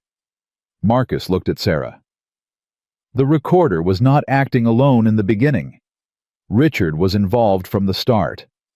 The recorder's testimony, whatever you have from him, it corroborates everything. Sarah was standing very still. Caleb was watching her, because watching her told him more about what was actually happening in a room than watching almost anyone else. "Why?" she said. Her voice was quiet and direct. "Why are you doing this?" Marcus was silent for a moment. When he spoke, the patience in his voice was gone, and what was left was something raw. "Because I rode up to the Corwin property 3 years ago on a different contract. A welfare check, Richard told me. Checking on tenants who were behind on a payment arrangement." He stopped. "The father and the older son were in the river the next morning. I was not responsible for that. But I was on that property the night before, and I have lived with that for 3 years. Nobody spoke. "I cannot undo what happened to them," Marcus said. "But I can hand you the deed that proves why it happened. And I can give a statement to this court about every conversation I had with Richard Hale regarding the tracking of Mrs. Whitmore and the interception of her correspondence." Greer turned to look at him fully. "You understand that testimony would expose you to legal scrutiny as well." "I'm aware," Marcus said. "I have a lawyer in Denver, different firm. He advised me to do this." Greer nodded slowly. He looked at Sarah. She was looking at Marcus Hale with an expression that was doing several things simultaneously. Processing, assessing, feeling. Something she hadn't expected to feel, holding back the part of herself that wanted to accept this at face value, because she'd learned the hard way not to accept anything at face value. "If this is a play," she said to Marcus, "if Richard sent you here to establish a false record, then I'll answer for it in federal court," Marcus said. "Same place you're filing your case." Caleb watched the two of them look at each other. The woman who had been hunted and the man who had done the hunting, and whatever passed between them in that long moment was beyond his ability to read from the outside. But Sarah turned away first, and she turned toward Greer and she said, "File the case." Greer was already reaching for the papers on his desk. "I'll need 2 days for authentication. The hearing. File it today," she said. "Whatever is incomplete, file it and supplement. I want it in front of the court before Richard knows we're here." "Mrs. Whitmore, if we file before the authentication—" "File it," she said again, and the 2 words had the weight and finality of something that had been building for 14 months and had just run out of room to wait. Greer looked at her. Then he sat down and picked up his pen. What followed was a day Caleb would remember, not for its drama, but for its pace. The strange relentlessness of legal machinery beginning to move. Greer drafted while Caleb and Sarah gave statements to an associate. Greer brought in a serious young woman named Clara, who wrote faster than anyone Caleb had ever watched, and asked follow-up questions with the precision of someone who understood exactly what would matter later. Marcus Hale gave his own statement in a separate room. Caleb didn't see him again until late afternoon, when they passed in the hallway and Marcus stopped. "Ward?" he said. Caleb stopped. "She's good," Marcus said. Not appreciative exactly. Something more like respect that had been arrived at reluctantly. "She didn't break. 6 weeks. She didn't break." "No," Caleb said. "She didn't." Marcus looked at him. "You didn't know her before Ridgeback?" "No. You just stepped in." "She sat down at my table," Caleb said. "Same as before." Marcus was quiet for a moment. Then he nodded once the way men nodded when they'd said all there was to say, and walked past him down the hall. The filing went in at 4:37 in the afternoon.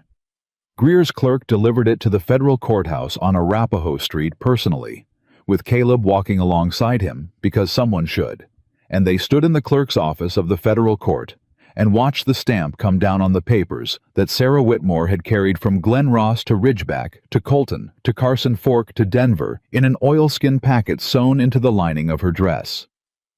Caleb looked at that stamp. He thought about cold beans on a saloon table and a woman's spine straight as a lodgepole pine and a boy who ate without making a sound. He thought about gray sold to a liveryman who had admired her properly. He thought about a cabin on Archer's Ridge, where the second room had been built for nobody in particular. He walked back to Greer's office and told Sarah it was done. She was sitting in the chair across from Greer's desk, with Liam asleep against her side. And when Caleb said it was done, she closed her eyes for a moment, just a moment, and then she opened them and said, "How long until the hearing?" "Greer says 5 to 7 days, Caleb said. "Judge Whitfield is known for moving quickly on federal land cases." "Richard will be here within 3 days, she said. "He'll have his lawyers here the moment he finds out." "Let him come," Caleb said. "He's coming to a federal courtroom, not a county sheriff's office, not a recorder's desk." He sat down across from her. This time, the room doesn't belong to him. She looked at him steadily. The afternoon light was coming through Greer's office window, and it caught the exhaustion in her face, and the something else in it too. The thing that wasn't just relief and wasn't just determination, but was the feeling of a person who has come through something real and is still standing and knows for the first time in a long time exactly where they are. "Caleb," she said, "what happens now? For you, I mean. You sold your horse. You're here." He looked at her. The question was simple and direct, and it went considerably further than the surface of it. "I haven't had anywhere specific to be," he said, "for 3 years." She held his gaze. "And now?" He didn't answer that directly. What he said was, "I'd like to see how this ends." She almost smiled. More than the almost she'd given him at the cabin. Something warmer and more certain. "So would I," she said.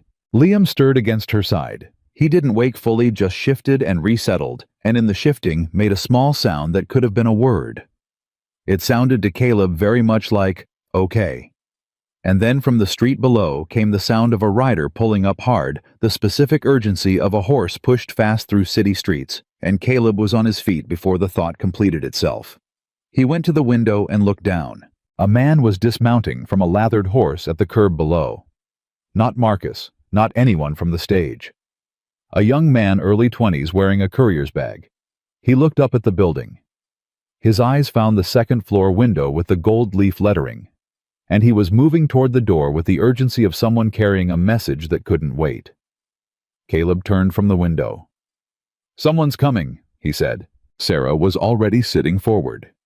Liam, awake now and watching Greer appearing from his inner office, with a look on his face that said he'd heard the horse too. The footsteps came up the stairs fast. A knock, 2 quick, sharp raps. Greer opened it himself. The young man was breathing hard. He held out a sealed envelope. "For Thomas Greer, from Judge Whitfield's clerk." He caught his breath. "The judge has been notified of the filing. He's moved up his review." He paused. "And there's a second matter. Richard Hale arrived in Denver this afternoon. His attorneys filed a counter-motion 2 hours ago." He looked at Greer steadily. "The judge wants all parties in chambers tomorrow morning. 8 o'clock. The room went still. Tomorrow morning. Not 5 to 7 days. Tomorrow. Greer took the envelope and said, "Thank you." And the courier left, and the door closed, and the room held its collective breath for one long beat. Then Greer looked at Sarah, and what was on his face was not panic and not dismay. It was the focused, kindled expression of a man who had been waiting for exactly this kind of fight for a very long time. "Well," he said, "I suppose we work through the night." Greer worked through the night the way men of his particular kind worked, without drama, without complaint, with the focused economy of someone who understood that the hours between now and 8 in the morning were not a burden, but a resource, and resources were to be used rather than mourned. Clara, his associate, came back at 9 o'clock with a second lamp and a folder of federal land statutes, and took up her position at the side table without being asked. Caleb made coffee on the small stove in the corner of the anteroom and kept it coming, and nobody commented on the fact that he'd appointed himself to the task because it was the most useful thing he could do in a room where the real work required a law degree. Sarah sat across from Greer for the first 2 hours, answering questions, clarifying the timeline of the recorder's approach to her, walking through each document in the oilskin packet, with the specificity of someone who had studied every page until she could reconstruct it from memory. Around midnight, Greer told her to rest, not asked, told in the direct way of a man managing limited resources, and she moved to the small settee along the wall and sat with Liam's head in her lap and did not sleep. Caleb sat beside her, not close, just present. After a while, she said quietly, "Richard will bring everything he has." "Yes?" "His lawyers are better funded than Greer. Greer has better facts." She looked at the ceiling. "You say that like facts are enough. In a federal courtroom with a judge who isn't bought, they usually are." "Usually," she said. "Usually is better than never," he said. "Which is what you had 6 weeks ago." She was quiet. Then, "Do you know anything about Judge Whitfield?" "Not personally." But Greer went white around the eyes when he read the name, and for Greer that's practically celebration. She turned her head and looked at him. "You've been reading Greer all night." "Old habit. When you spend years surveying land with a crew, you learn to read the men who know the territory better than you do. Their reactions tell you what the map doesn't." "And what's the map telling you now?" He held her gaze. "That tomorrow is hard, that it's not a sure thing, and that you've given it everything it was possible to give it." He paused. "Whatever happens in that room tomorrow, you did this right, Sarah. You did every part of it right." She looked at him for a long moment without speaking. The lamplight was low, and her face was tired and honest, and he thought again about what she'd looked like walking into Holt's saloon, the straight spine, the unshaking eyes, the boy gripping her skirt. He thought about how much had happened between that moment and this one, and how little of it had been anything he'd planned. "I haven't thanked you properly," she said. "You don't need to." "I do." She shifted slightly, careful not to wake Liam. "I walked up to your table because you were the only person in that room who wasn't enjoying my situation. That was all I had to go on. One observation." She paused.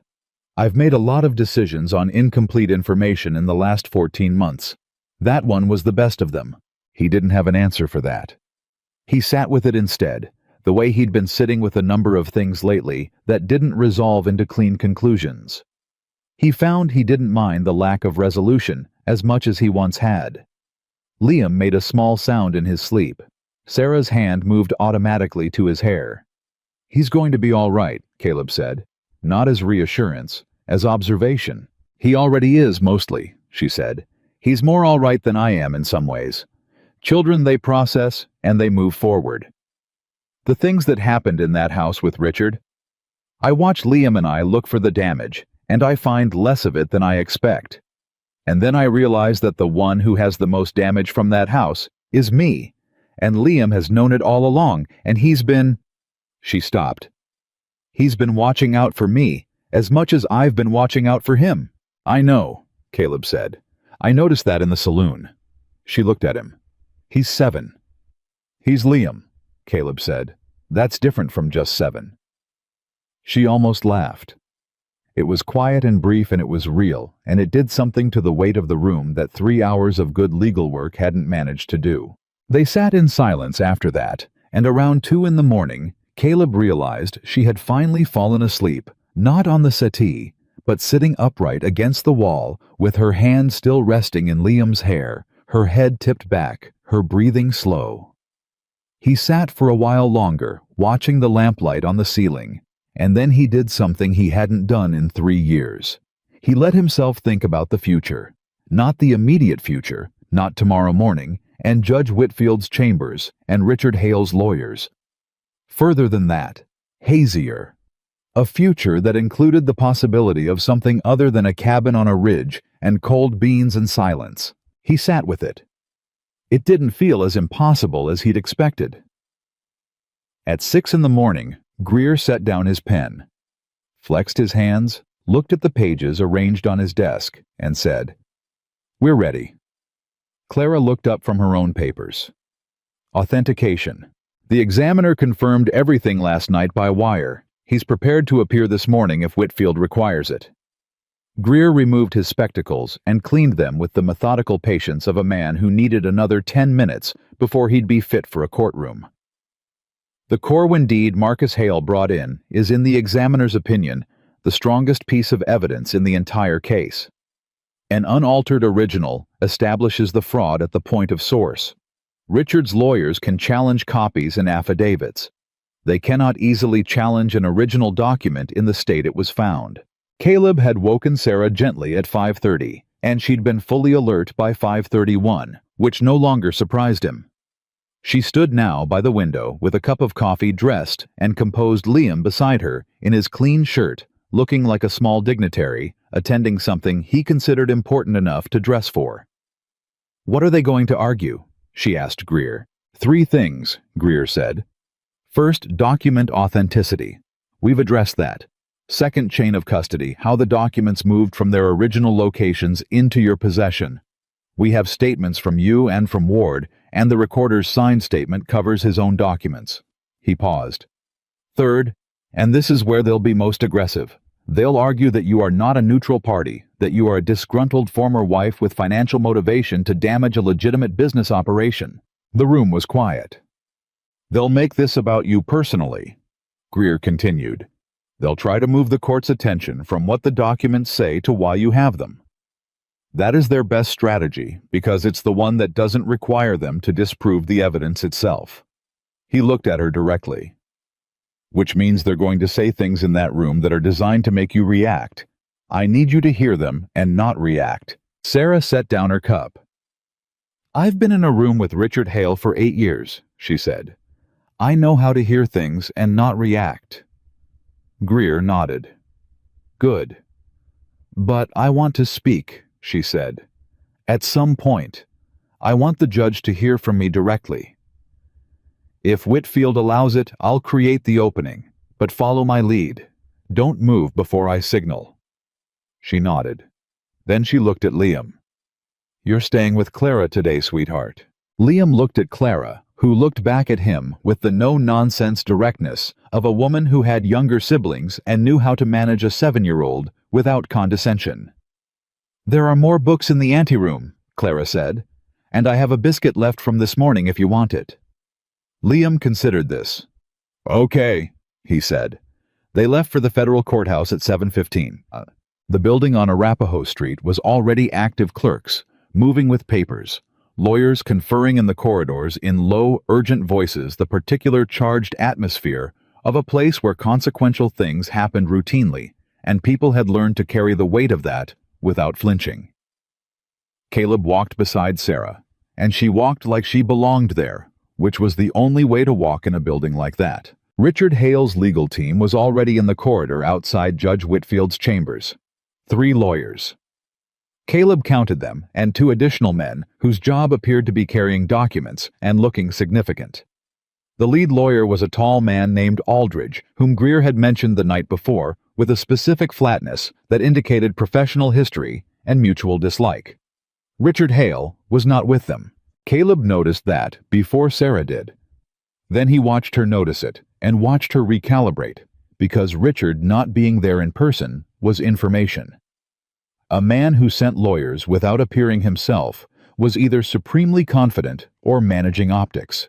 Neither was necessarily good. Aldridge looked at Sarah the moment she came into the corridor.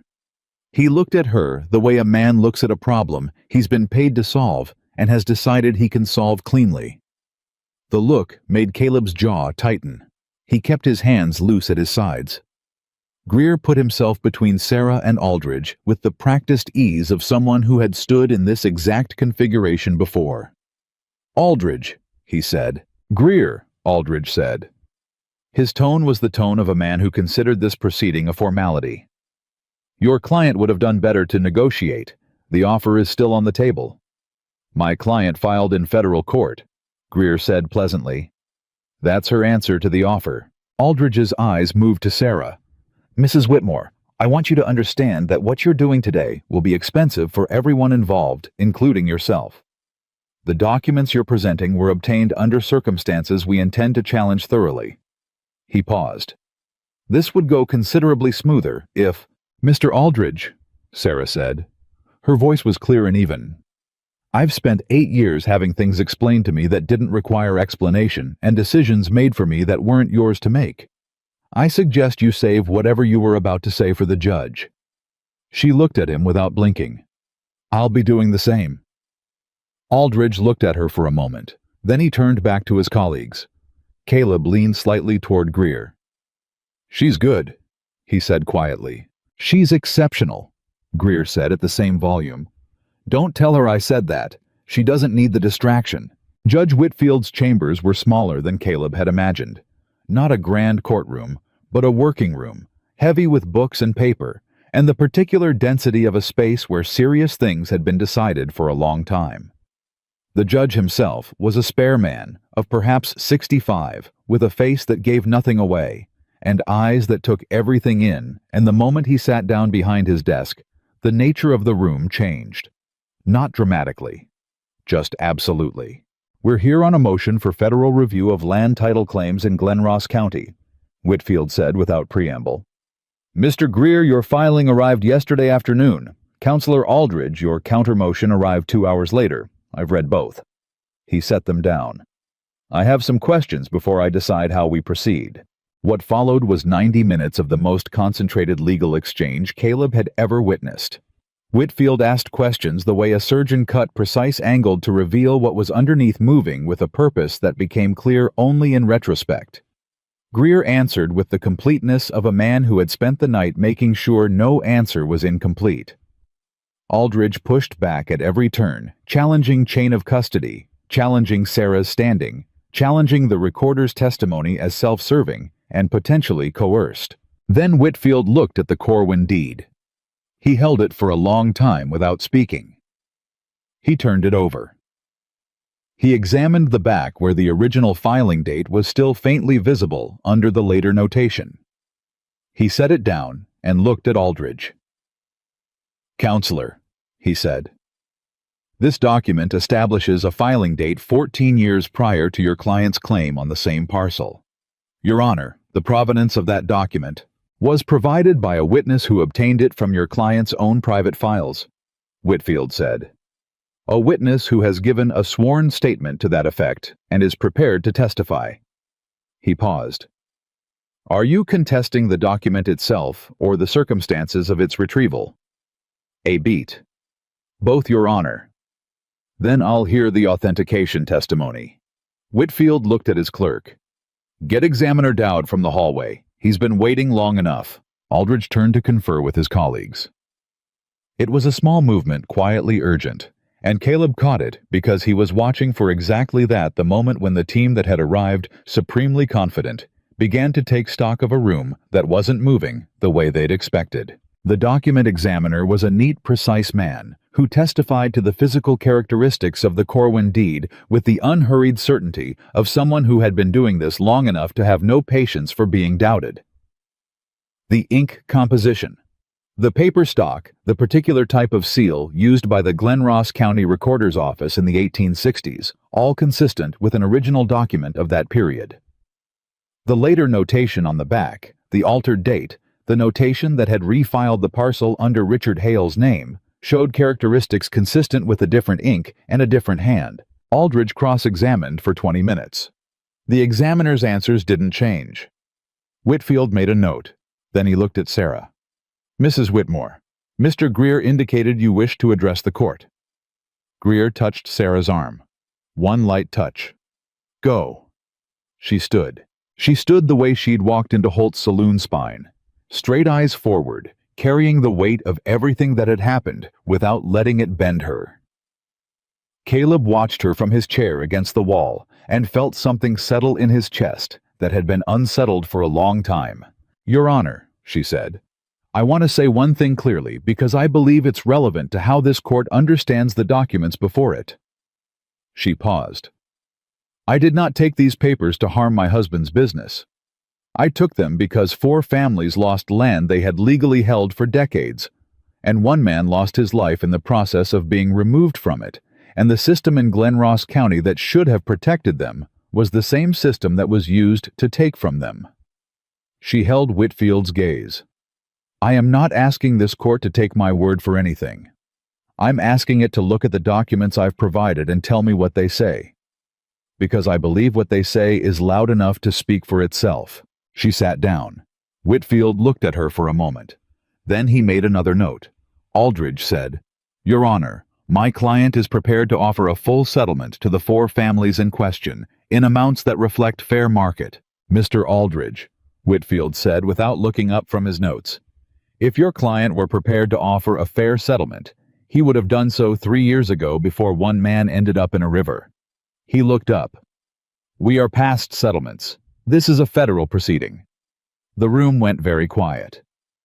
Caleb looked at Sarah. She was looking at Whitfield with the expression of a person hearing something they'd needed to hear for a very long time and had not been certain they would ever hear. The judge set down his pen.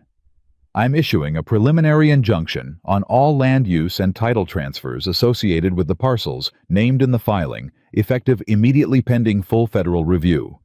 The evidentiary record will be referred to a 3-judge panel, which will convene within 30 days. He looked at Aldridge. Your client will cease all operations on the contested parcels and will make no contact with any witnesses listed in the filing.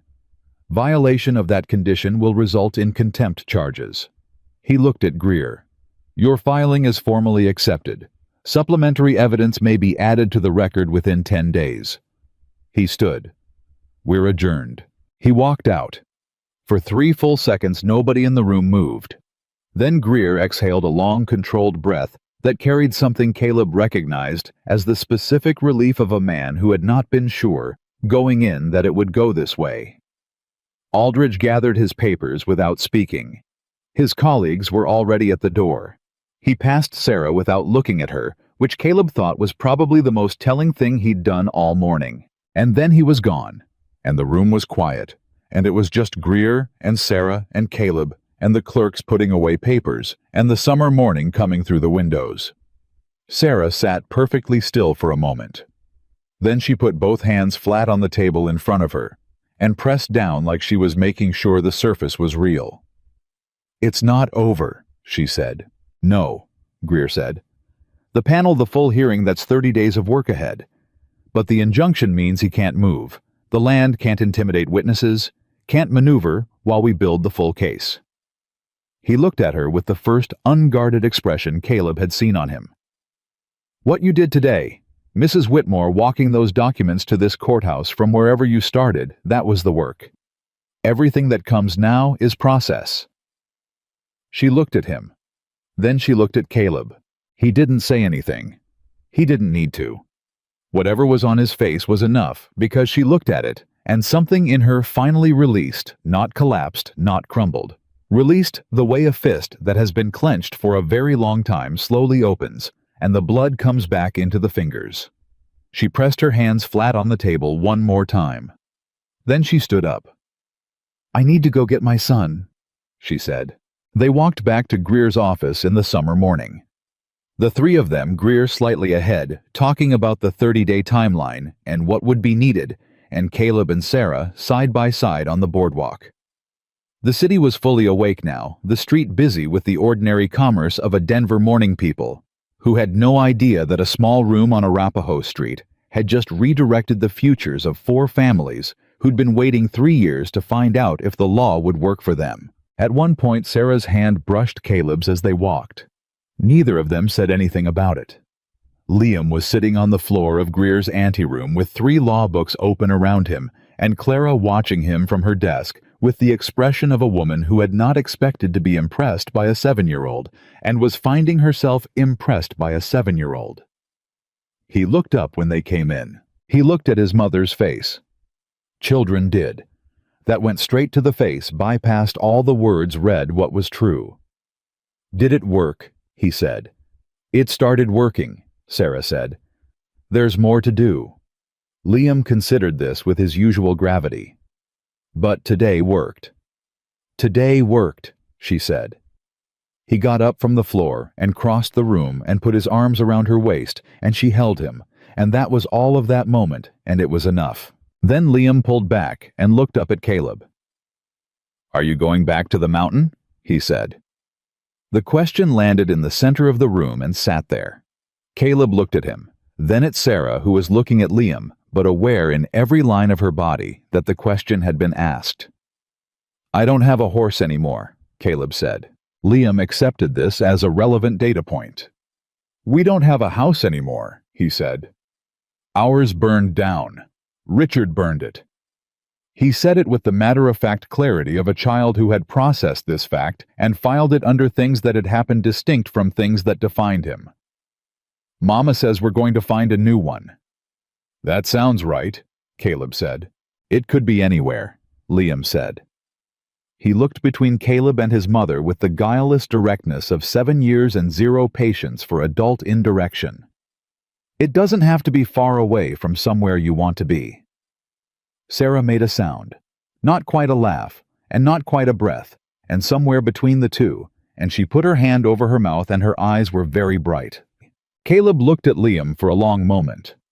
This boy who ate without making a sound, who pressed his hand to his mother's arm in the dark of a saloon to tell her he was there, who asked for true answers instead of comfortable ones, and knew the difference between careful and scared, and thought a fighting chance was enough to go on. No, Caleb said. It doesn't have to be far. Liam nodded satisfied.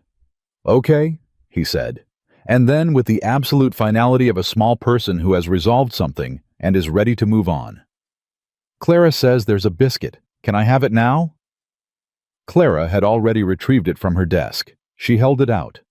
Liam took it, said thank you with genuine sincerity, and went back to his books. The week that followed moved with the specific momentum of legal process. Once set in motion, witnesses located and deposed, the Corwin father brought up from Pueblo with his son, both of them giving statements that corroborated every detail Sarah had documented. The two other families whose land had been taken sent written depositions through their own attorneys, newly emboldened, now that a federal injunction was in place, and Richard's reach had been formally curtailed. Marcus Hale gave his full testimony on the fourth day. Caleb was not in the room when it happened, but Greer told him afterward that Marcus had been thorough and specific, and had not minimized his own role in tracking Sarah across 3 weeks of open country. He said something at the end, Greer told Caleb. Off the record. He said he'd been a tool for a long time, and he wanted to be something else. What did you say? Caleb asked. I said choosing to be something else was the first step toward being it. Greer looked at him. Same as anything, I suppose. Richard Hale arrived in Denver on the third day with his lawyers and a demand for a private meeting with the presiding judge that was denied within the hour.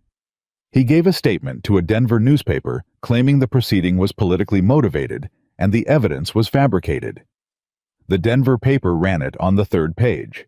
The federal court ran the injunction on the first page of the official record and didn't comment on what Richard Hale said to newspapers. On the sixth day, Sarah received word from Greer that 2 of Richard's 3 lead lawyers had withdrawn from the case. She was sitting in the boarding house room she and Liam had taken near Larimer Street when Greer's clerk brought the note. She read it and set it down on the table and sat for a moment, and then she went to the window and looked at the street below. Caleb was there. He'd taken a room in the same boarding house practical, rather than sentimental, he told himself, because the work was here, and he was helping with it. And he came in when she knocked and read the note and set it back down. They know, he said. Richard's team knows the panel is going to rule against him. They're stepping away before the ruling goes on record with their names attached to it. It means he's going to lose, she said. It means he's already lost, Caleb said. The panel ruling makes it official, but the fight ended when his own lawyers looked at the Corwin deed and did the math. She stood at the window with her back to him. Outside, Denver was doing what Denver did in the summer, loud and forward-moving and indifferent to private catastrophe. I spent 8 years in that house, she said, and 14 months collecting paper, and 6 weeks running. She was quiet for a moment. I thought the day it was over would feel bigger than this. How does it feel? She turned from the window. Her face was thoughtful and honest and entirely unperformed. Like taking off boots you've been wearing too long, she said. You don't feel the relief exactly. You feel the absence of the weight. And then you realize how heavy it was, and that's the part that takes a while. He understood that. He understood it from the inside from 3 years of his own particular weight on a ridge in Colorado. It takes as long as it takes, he said. She looked at him for a moment. How long did yours take? He thought about it honestly. I'll let you know, he said, when it's finished. She held his gaze. Something in the room shifted, not dramatically, not with any announcement, just shifted the way a season shifts incrementally, and then all at once. "Liam asked me last night," she said, "if we could get a dog." He blinked. "What did you say?" "I said it depended on where we ended up." She paused. "He said it didn't matter where as long as there was room for a dog and room for you to visit." The word visit landed with the weight of an understatement. "Visit," Caleb said. "That was his word," she said. "I didn't correct it." He looked at her. She looked back at him with the steady directness she brought to everything, to walking into a saloon, to facing a federal judge, to standing in a boarding house room and saying something that wasn't quite said but was entirely meant. "I've been thinking," he said, "about the cabin. The one on the ridge. It has a second room," he said. "I built it without a particular reason. It's always bothered me not having a reason for it." She was very still. "And now I'm wondering if reasons sometimes arrive later than the thing they're reasons for." She didn't say anything for a moment. She just looked at him the way she'd looked at him across the table in Holt's saloon, reading past the surface down to whatever a person actually was. Whatever she found there was what she'd been finding since Ridgeback, and it had been enough every time. "Liam would want to know about the dog situation," she said. "The ridge has room for a dog," he said. She almost smiled. Then she smiled completely, for the first time since he'd known her fully, and without reservation, without the guard that exhaustion and necessity had kept in place, and it changed her face in a way he hadn't been prepared for. "All right, Caleb Ward," she said. "Let's talk about the ridge." The panel ruling came down 17 days later, swift by any standard, and it was total. Richard Hale's land claims on all 4 contested parcels were invalidated. The county recorder's altered filings were referred to the territorial attorney's office for criminal review. Richard himself faced a separate federal charge of obstruction for the intercepted correspondence and the false confirmation letter sent in Greer's name charges that Aldridge, the one remaining lawyer, the most tenacious of them, would spend the next year trying to mitigate. The 4 families were notified by Greer's office the morning the ruling came down. The Corwin father wept on the telephone in the relay station in Pueblo, and the operator who patched the call through later told Greer's clerk it was the first time in his 20 years on the line that he'd had to step away from his station for a minute to collect himself. Sarah was in Greer's office when the ruling arrived. She read it standing at his desk, and when she finished, she set it down very carefully, like it was something that required handling, and then she said, "Thank the Corwins. Tell them I'm glad." She meant it simply and completely, and Greer heard both things and nodded. Caleb was in the doorway. He'd been in a lot of doorways in the last 3 weeks he'd noticed, watching, rather than centered present, without needing to be first. It suited him. It had always suited him. Liam appeared from the anteroom with a book he'd apparently been reading, and looked at his mother's face, and made his assessment in about 4 seconds. "It's good," he said, not a question. "It's good," she said. He nodded. He looked at Caleb. "Are we going to the ridge now?" "Not today," Caleb said. "There's more to do here first." "But eventually." "Eventually," Caleb said. Liam considered this. "Eventually is soon, though." "Right." Caleb looked at Sarah. Sarah looked at Caleb. Between them moved everything that had happened: a plate of cold beans, a saloon full of watching eyes, a ridge in the dark, a freight wagon north, a man on a flat-brimmed hat who'd stopped being the enemy and become something else, a federal courthouse on Arapahoe Street, a ruling that had just put 4 families back on their land. All of it, between them. "Yeah," Caleb said. "Eventually is soon." Liam accepted this with the completeness of a child who has asked for a true answer and received one. He looked back at his book.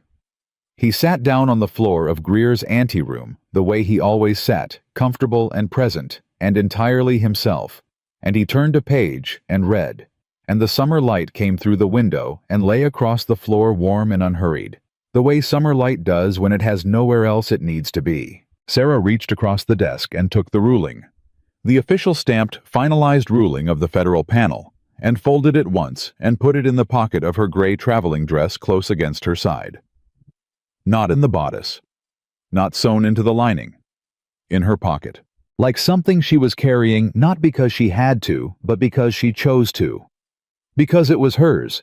Because she had earned it through 14 months of gathering truth and 6 weeks of running toward the place where truth could matter, and a stranger who slid a plate across a table and then kept sliding forward until he'd given everything he had to give. She looked at Caleb one more time, and what was on her face was not gratitude, and it was not relief, and it was not the complicated geometry of two people who had been through something hard and come out the other side. It was simpler than all of that. It was the look of a woman who had been alone in the most important fight of her life, and was no longer alone, and who knew the difference, and who intended to keep knowing it. Caleb Ward had walked into a saloon 3 years after everything ended and sat down alone at a corner table with his back to the wall and eaten cold beans, and waited without knowing he was waiting for something he had no name for. He had a name for it now, and it was not going back to the ridge alone.